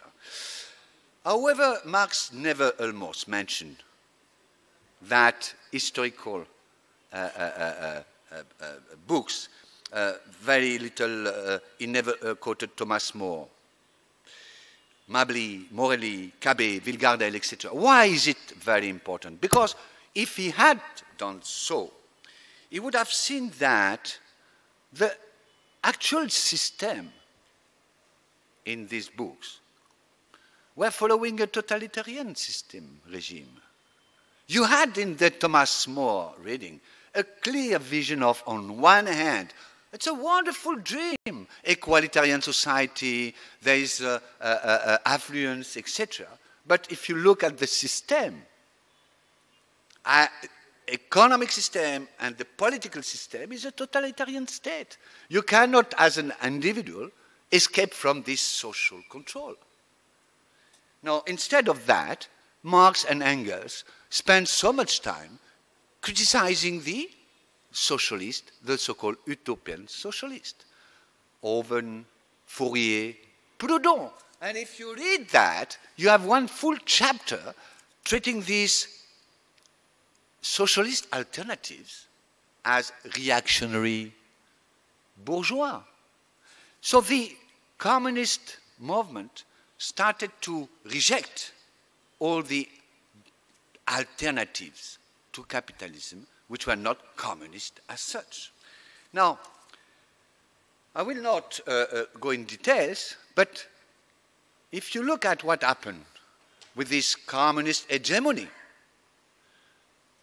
we got Russia, and we got actually the animal farm model, what I call the animal farm model. This is one of the best books. I think you should spend more time in reading that than in reading that. It's George Orwell. He published 1984, which is also a wonderful book to understand how the modern totalitarian regimes are coming. And it applied clearly to, let's say, the Russian experience, etc. Maybe to Nepal, but I don't think so. The end will end. But the model behind, the economic and political model behind, is clearly the outcome of Marx's vision of that utopia. He has not elaborated on the main question for us, not critique of capitalism, but what is the alternative of capitalism? There is no, actually, positive contribution of Marx to what is the alternative. And the way Marx dream about utopia brought about this dystopia. You understand? Utopia is the best word, and dystopia is that utopia turned into a cauchemar. Now, what about China today? That's very interesting, because the mass is not said. My prognosis is that China is evolving to that dystopia, described in a very detailed manner by Aldous Huxley, with a very interesting economic model behind. I hope you have read Aldous Huxley. It's the best vision of that kind of modern civilization, being capitalist or being socialist. And I think that the Chinese regime is clearly on that path. It has succeeded to escape from the totalitarian of Stalin model, but is shifting to this Aldous Huxley, with the one party commanding all the system, except that he needs to provide to the population economic result in order to legitimize his vision of everything except freedom. That's Aldous Huxley, totalitarian state at the modern age. Since I have to finish, I want to open what beyond, what conclusion I draw from that. That I call economics of wisdom. Still in the social sciences, wisdom is not at the command.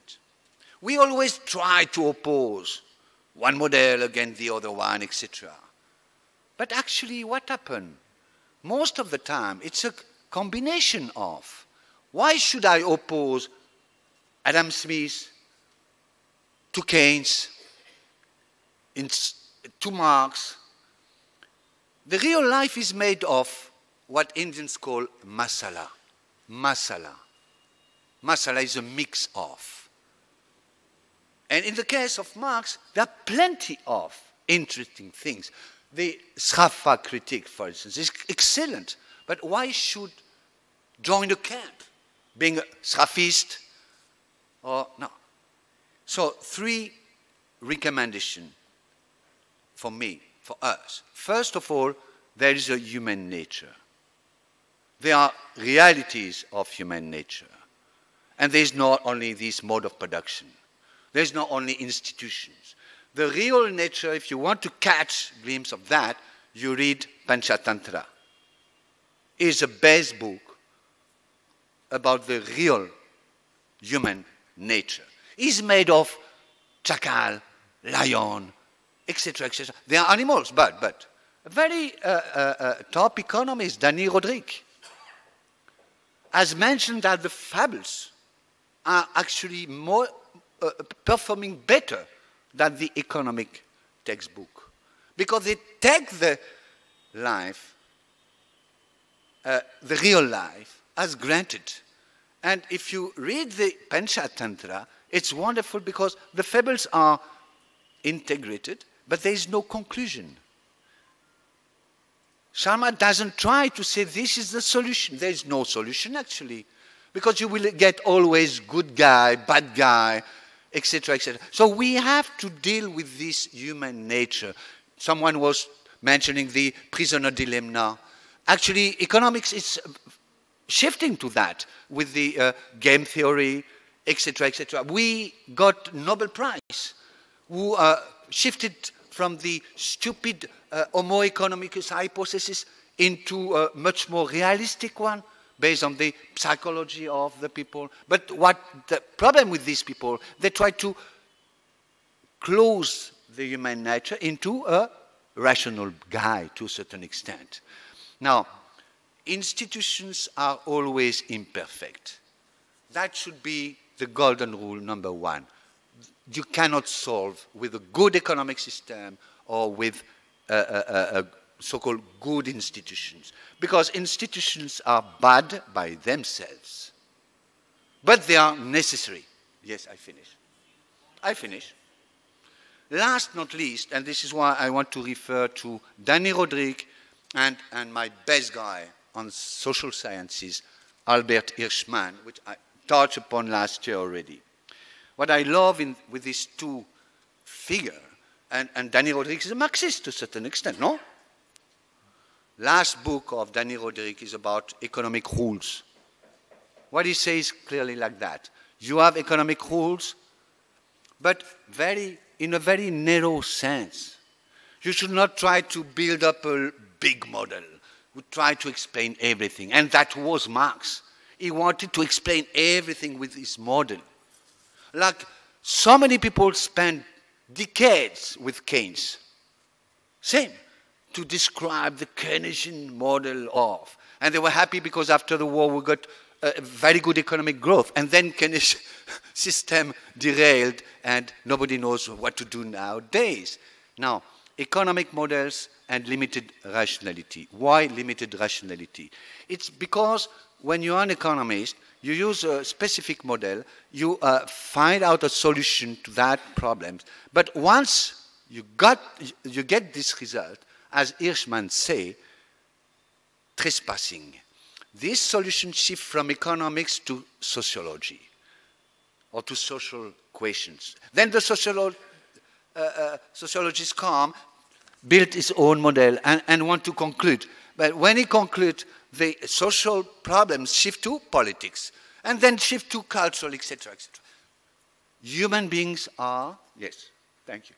Human beings are complex, okay? So no science can be applied or can explain perfectly the comprehension of the world. So we need, this is why I was saying, we need to be very prudent, wise. The definition of wisdom, we are wise, we are prudent, we never conclude as such. We are always looking at the conclusion, and then whether or not it applies, we test that conclusion. This is why Hirschman was a very interesting guy. Instead of being a Marxist as such, he was in favor of macro-Marxism, which means the implementation of these ideas at the local level, and check the result, see whether or not it works. Thank you for your attention. I try to keep with the time. Thank you. But I want to add something. Later. Utopia can be realized under three conditions, apart from what I've said on science. That three conditions are: A, you need ethics. You need ethics. Marx had no ethics in this system. Number two, you need non-violence. You need non-violence. This is the end and means model.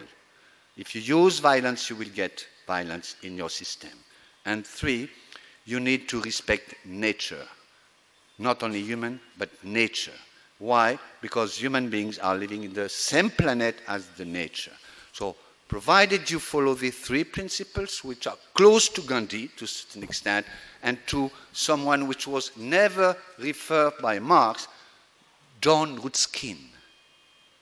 John Ruskin Everybody forgot about John Ruskin, and in the US, there were an alternative movement, what is called today degrowth. Degrowth. They are anti the growth. But John Ruskin was so important that, unto the last, described an alternative system which influenced a lot Gandhi, but also a lot of other thinkers. And just what I hope that the Marxists, which I respect a lot, will come back on the scene and open their vision with all these alternative schools. Thank you. Thanks, John, for a wonderful presentation, but you have eaten 5 minutes of your own question time. Yes. Okay, so, it's open. Please be brief in your comments, or I know there will be plenty of hands. Please be brief in your comments or questions, because we have only 5 minutes. Hello. Sir, you mentioned, first of all, thanks for a very wonderful lecture. You talked about utopia. Every political episode, be it the 1917 revolution in Russia or the Maoist revolution in 1949, all these revolutions, all these utopias had a context. Before 1949 in China, we know what US did to China. In Russia, we had the Romanovs for 300 years. So these utopias were in a way built to galvanize those masses for a larger purpose. Number one. Number two, you say that China is moving into a dystopia. So in that case, will that be a failure of capitalism in China or communism in China? Because China has a communist political system and a capitalist economic system. Third. No, keep it to let other people also ask. A quick one, sir. Thank you. Walt Rostow wrote the Capitalist Manifesto in 1960. Rostow, the Rostow model of development.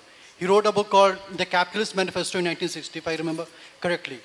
Most of us who believe in market economy or capitalism also tend to build this utopia into the system. So it is not always the Marxist or the communists who should be accused of building utopias, creating utopias. We capitalists, or many of us who support market economies, too tend to build those utopias into the system. Thank you. Okay. Hi, thanks for a very insightful lecture. Just a simple question. What is your understanding of Cuba? Just if you can shed some light on that. Thank you. As you have said in your lecture that we don't differentiate between market socialism and capitalism. My question to you is that in China, the land is in state hands or in the collective farms. And it's an important feature of capitalism that the land ownership should be in private hands. Is it proper to say China a capitalist country when the land is still in state hands? I would like to know your response. I enjoyed your discussion of utopia and dystopia at the fag end of this conference, when I think our brains are kind of getting inevitably jammed.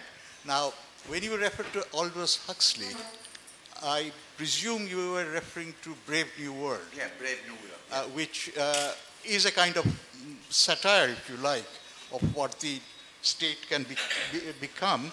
And combined with genetic engineering, you get a wonderful imaginary combination of racism and capitalism, if you think about the alpha, beta, delta groups.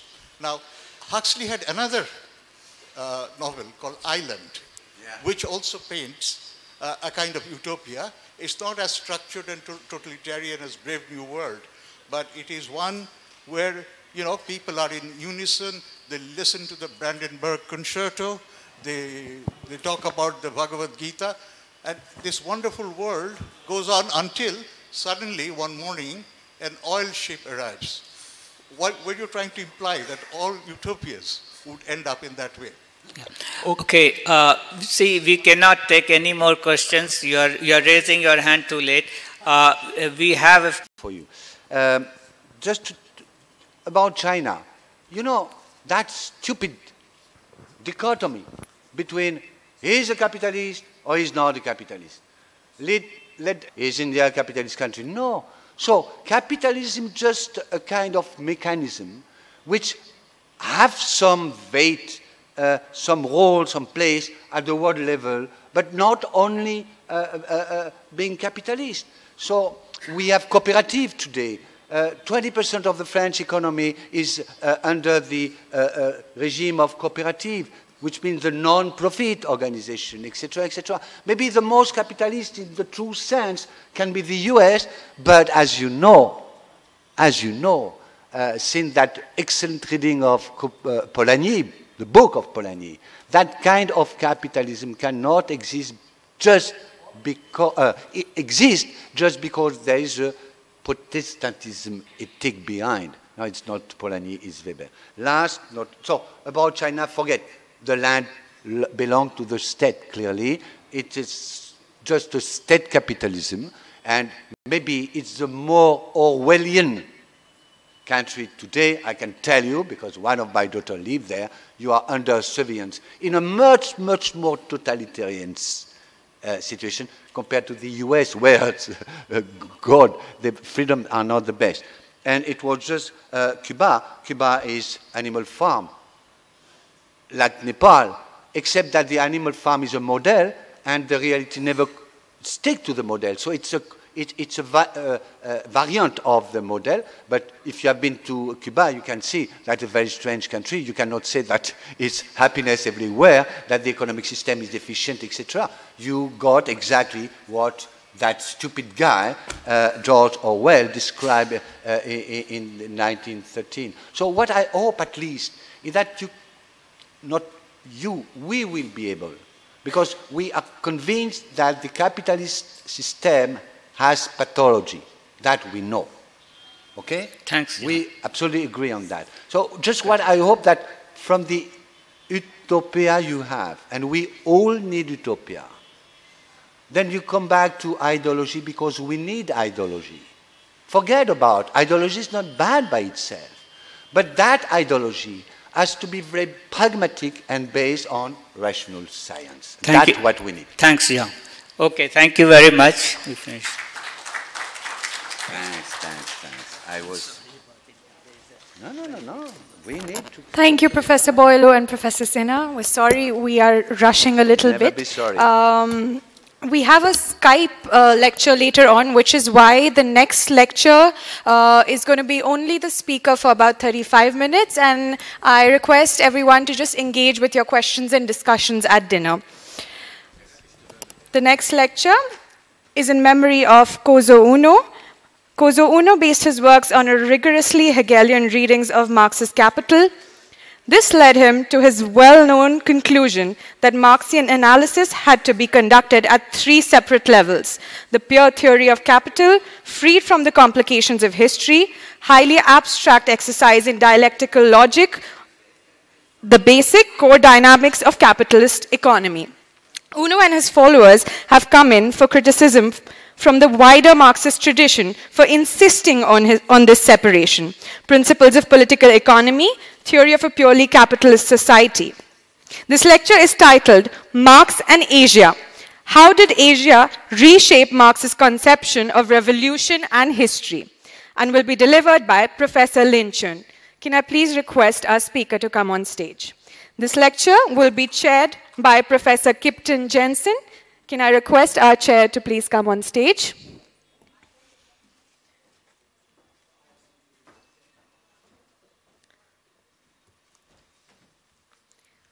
Professor Jensen, please take over the proceedings.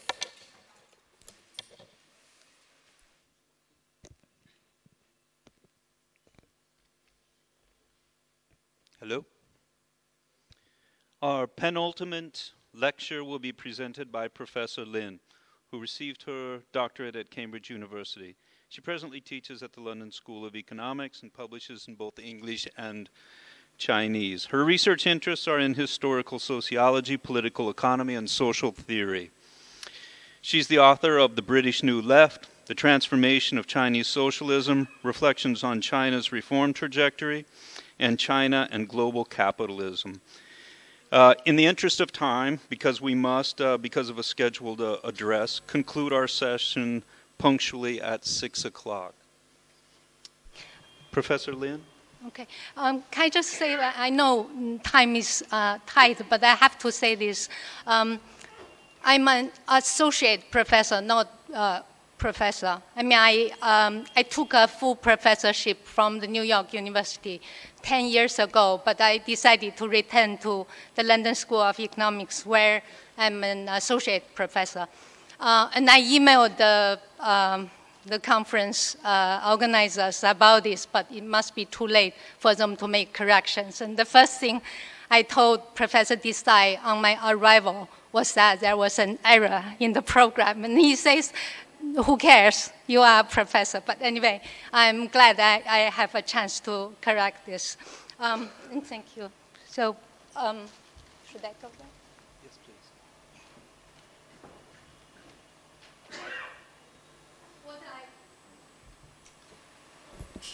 Hello? Yes. What I really want to say is that I'm very grateful to the Institute and the conference committee and their wonderful organizational and logistic teams for having me as part of this very rewarding event. And I'm honored to give this lecture in the name of Koso Wuno, who's known in China as Yu Ye Guangzang, very influential political economist.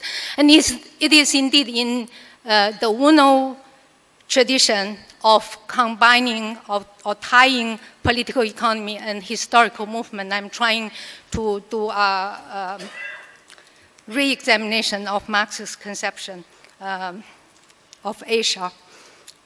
So I have 30 minutes?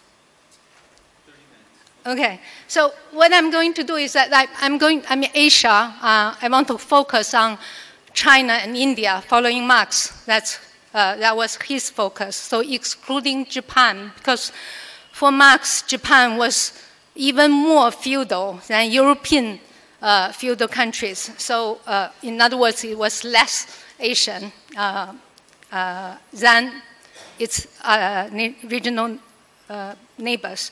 But I will also, following Marx, to include Russia. So India, China, Russia, where I use the word Asia. And much of what I prepared to say has already been said. I mean, there were several lectures and papers, quite a number of them touched on what I was going to say. So I'll try my best to not repeat anything. And my main argument is that I think Marx, through his observation on Asia, has actually changed his outlook on history and revolution. So I'm saying this now because if I was over time, just stop me anytime. I'm not sure that I can finish what I have already written here. Okay. So Asia. Let's very briefly trace the evolution of Marx's bifurcated conception of the Orient first. Here the influence of Hegel was most notable, especially Hegel's philosophy of history that we all know distinguished between the historical nation and so-called peoples without history. But I'll say a word here on the Asiatic mode of production. The mode of production in general had a dual signification: socio-economic formation and marker in historical periodization. Among its structural flaws, among the structural flaws of the so-called Asiatic mode of production, Marx pinned down two basic features. First, as the state was simultaneously also the sole landlord, its revenue was undifferentiated between ground rent and taxation. Centrally administered infrastructural projects were prone to despotism. The second feature is a closed and cyclic village economy combining household farming and handicraft, endlessly reproducing itself. So in Marx's work, nothing can be conceivable as a more solid basis for Asiatic despotism and stagnation. As such, the positioning of AMP, the Asiatic mode of production, in its relational connection with the other modes of production appears problematic. It is a form of primary society in some places in Marx's work, but also a parallel with Asian society at other places in his work. Difficulties in conceptualizing the AMP were measured by such analytical inconsistencies. It's important to note that once the definition or defining feature of AMP is confined to the self-sustaining village system and decoupled, this is important, and decoupled from the state landlord and state-organized construction works, it became identifiable anywhere without geographic specification. So I'll skip the quotes from Marx about this. The point here is that the connotation of the signifier Asiatic turned out to be temporal rather than spatial. Empirical objections. Marx seemed to have dropped the notion of AMP along with Oriental despotism after 1859, while he went on analyzing village communities with even greater attention. Oriental despotism, I mean the fact that he abandoned Oriental despotism as a notion was indicative of his awareness of its susceptibility. Empirically, the AMP was constructed on thin and shaky evidence. It was, after all, before serious ethnographic research emerged. And Marx became aware of, for example, that there was the lack of private land property in Asia that he saw as the real key to the basic form of all phenomena in the East was actually inaccurate. Depending on how universal history is understood, the concept of Asiatic mode presents either a spectacular failure of Marxism because it prevents a linear succession of the mode of production from being coherently conceptualized, or a remarkable break with the teleological strand in Marxism. The other objection is concerned with the schematized sequence of modes of production. The Asiatic mode in its characterization is missing internal contradictions and dependent on external intervention, and therefore a deviation from the regular track of evolution. This model is thus diluted, again, by logical inconsistency. In defense of Marx, we might note that pre-capitalist modes of production are less theoretical than observational in his work. Marx did not subscribe a mechanical view on the breakdown of any old social formations or their passage to new forms. He showed, for example, that ancient and feudal formations were only contingently connected. Methodologically, Marx traced pre-capitalist evolution because of its pre-capitalist evolution, because of its illustrative value for the genesis of capitalism. For him, until much later, without a causal linkage to the modern bourgeois world, the Oriental, as all the other socio-economic formations dominated by land and nature, was theoretically insignificant. Okay.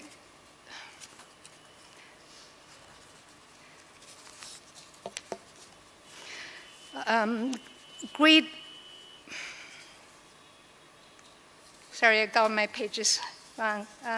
Hold on. All right. Great reversal, colonial predicament, and revolutions in the East. After defeated 1948 revolutions, thank you. Marx resembled his teams and activities in London excuse me, in London, intended just for a short stay, but he stayed, where he continued his work on critiques of political economy, including analyzing Britain's overseas trade relations in his political journalism. The Asian market had been vital for overstretched British imperialism and European as well as world capitalism. Colonial repercussions in Asia, debated in Westminster, became a regular theme of Marx and Engels' writings for the New York Daily Tribune in the 1850s. The last of this cluster of commentaries, titled Chinese Affairs, was published in 1862. Marx viewed colonial extraction of raw materials and labor value as intrinsic to the primitive accumulation of capital through a world market. While breaking news from the East was precarious and mixed, Marx was deeply moved by a revolting landscape of peoples bullied and injured by Britain and other imperialist powers. Discussing capitalism imperialism most pointedly in his NYDT dispatches, Marx wrote many pages on Britain's opium trade, detailing that hazardous operations, in his word, of poison, its production and smuggling process is absolutely appalled. The scale of direct exploitation of India by the British oligarchs was colossal, and the India administration, according to Marx, depends for a full 1/7 of its revenue on opium. In the name of free trade, the East India Company's monopoly was over something worse than slave trade, and the supreme rule of capital. These are Marx's words. But he also stressed the blowback of imperial ambition. I'll skip the quotations. On his due judgment on colonialism, this is all familiar to us, so I'll be brief. Marx was unambiguous in denouncing the greed and cruelty of racist colonialism, in which the civilized drink nectar from the skulls of the lesser breed, in quote. Among his most quoted passage, he wrote that the profound hypocrisy and inherent barbarism of bourgeois civilization lies unveiled before our eyes, turning from its home, where it assumes respectable forms, to the colonies where it goes naked. But his moral dilemma contains simultaneously condemnation and instrumental reason. Less noted is that the completion of the world market for him and the bourgeois mode of production led to substantial modification of Marx's position on colonialism. The cost of the colonial empire, as in the cases of Ireland and India, was borne by the British nation and people in the interest of their rulers. Insofar as colonial power existed, the metropolitan working class was itself enslaved and complicit. Anti-colonial and class struggles were hence mutually indispensable. In fact, as early as 1853, contradicting his own comments elsewhere, Marx already hinted his ultimate judgment on colonialism. The bourgeoisie, in quote, will neither emancipate nor materially mend the social conditions of the masses of the people in the colonies. The Indians would not reap the fruits of any colonial change until, in Great Britain itself, the new ruling classes shall have been supplanted by the industrial proletariat, or till the Hindus themselves shall have grown strong enough to throw off the English yoke altogether. This was a brilliant foresight, as a nationalist Asia was yet to loom. Revolts in China and India. Marx noted, in particular, among the, on the outbreak of the rebelliously the rebellion, the Taiping Rebellion, which was religiously disguised, Marx noted in particular, among the rebelling plebs, individuals appeared who pointed to the poverty of some and to the wealth of others, and who demanded a different distribution of property, and even the completion or complete abolition of private property. And he was impressed by what was described by a German missionary on the Chinese mobs preaching socialism. As the Taiping army mobilized massive followers and swept half of the country over a decade, they carried out an egalitarian communal land program. And Marx noticed that the founders of Marxism were so hopeful in 1850 that they saw in this formidable revolution a socialist promise. In quote, it may well be that Chinese socialism is related to European socialism, just as Chinese philosophy is related to Hegelian philosophy. Marx was later disillusioned by the horrifying reports on the terror the rebels inflicted in society, which turned them destructive. India shared the similar conditions with China in the global economy and domestic conflicts, poverty, and pervasive misery. The nationalist Indian mutiny of 1857-58 was also a retort to bleeding process, in Marx's words, of the British exhausting Indian labor and wealth to finance not only its expensive colonial apparatus, but also accumulation and then consumption at home. Marx watched this uprising with compassion and an acute sense of irony, because the insurgents were not exactly the poorest in the complicatedly divided Indian society.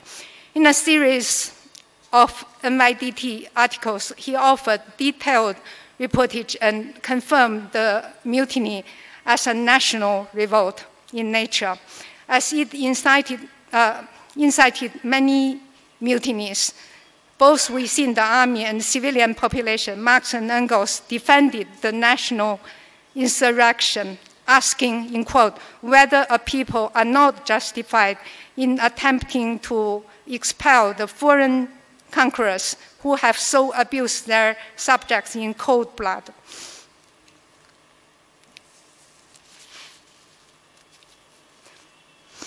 Marx thus explained atrocities committed by the insurgents in terms of the justice of, in his word, historical retribution. Linking revolutions in Asia and Europe, Marx's faith in the Western bourgeoisie creating the material basis of the New World was unshaken until after a decade of watching developments in Asia. Impatient with finding no radical agency and novelty in the Asian uprisings, he did return to an earlier depiction of Oriental immobility and stagnation. Yet profoundly repulsed by the ruined rebellions, which were caused by sheer injustice and inhumanity, his standing riddle remained sound, in quote, can mankind fulfill its destiny without a fundamental revolution in the social state of Asia? Not only did Marx recognize an anti-colonial nationalist character of the Asian revolts, he also linked it directly to prospective anti-capitalist revolutions in the capitalist strongholds. This idea was original even for Marx himself, whose worldview had always presumed global totality. Referring to both the Taiping and India mutiny, he argued for the possibility of their throwing the spark into the overloaded mine, in his words, on the European continent. What Marx wrote before the end of first revolutionary epoch in Asian history without expected outcomes cannot be dismissed. Disappointed as he was, what remained gratifying, in his words, was that any social upheaval in the Orient, in quote, must have most profound consequences for civilization, end of quote. In a renewed streak of thinking. He stood by his optimistic prediction of revolutions in Asia, impacting European republicanism and socialism. Also, contradicting some of his more dismissive assertions, Marx's intuitive supposition here amounted to a milestone in his intellectual trajectory. The East was no longer only a passive victim or an object of history, but a subjective agent, even a forerunner on the eventual transnational revolutionary chain. That is, he now began to make a liberated Asia conditional for European and universal emancipation. The land and village system. This episode of writing about China and India also prepared Marx's turn to Russia in his last years. He became enticed by the Russian Nordics' challenge to the doctrine of capitalist inevitability, and especially the potential renewal of the Russian mir. The land question was core to Marx's critique of political economy because land was in both the genesis and the expansion of capitalism, central to it.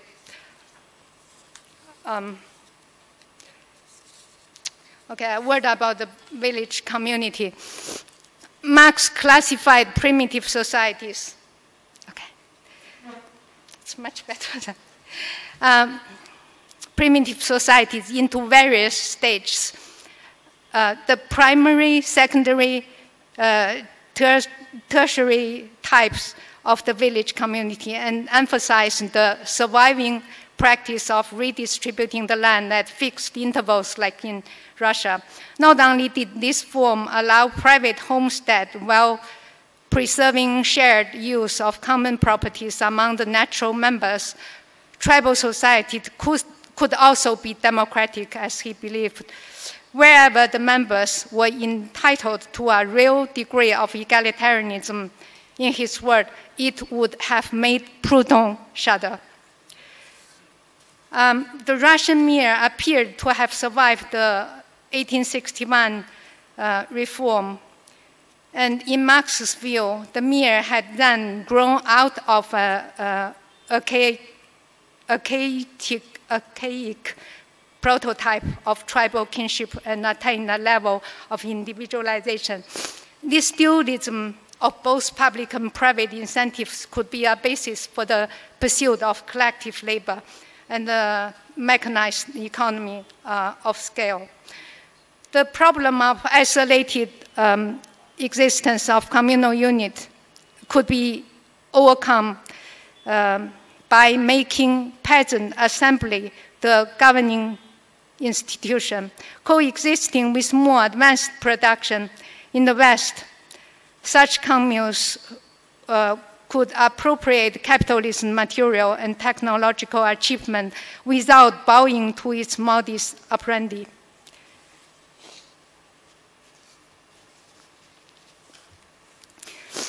These contemplations of 1881 were intended as a reply to Vera Zaslich, accentuating the natural viability of the mir.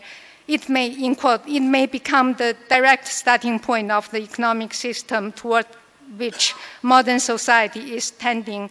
And this is what he thinks, what is the newest in what is oldest. For the communal organizations to evade suicide, Marx insisted on the condition of synchronic Russian and Western revolutions. Only so would the proletarian dominance and internationalist aid from the industrial Europe secure a Russian transition, bypassing capitalism.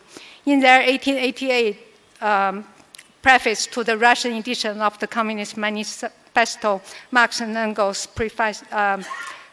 paraphrased the conclusion left out from Marx's send letter to Zaslich precisely on this conclusion.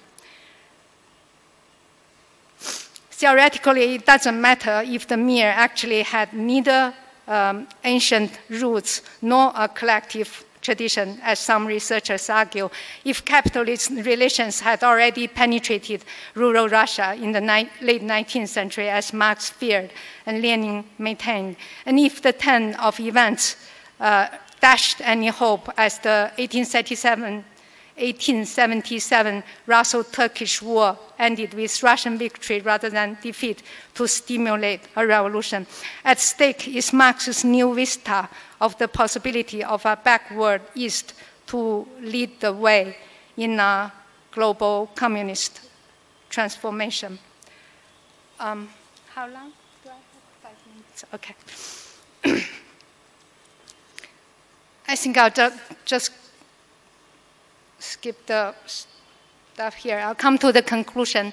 I just conclude on the methodological significance of Asia for Marxism. I'll highlight just a few points from this reading of Marx. One, revolution to begin in the East. Marx wrote in 1877 to a friend that the turbulence in Eurasia could be a new, in quote, a new turning point in European history, and this time the revolution will begin in the East. This groundbreaking idea was prophetic of the revolutionary short 20th century. I mean, mentioning the short 20th century about revolutions, apparently I refer to the Russian Revolution of 1917 and the Chinese Revolution of 1949. I want to say a word here because I think there are basically two tendencies among the literal intellectuals. One is to disconnect so-called historical communism and Marxism in order to defend Marxism. The other is to connect the two in order to denounce Marxism. I think for us, I mean, at least for me from China, I can say a word about the Chinese Revolution. I know, I mean, people talk about the distortion, I mean, in the Soviet Union, the Stalinist distortion. Now in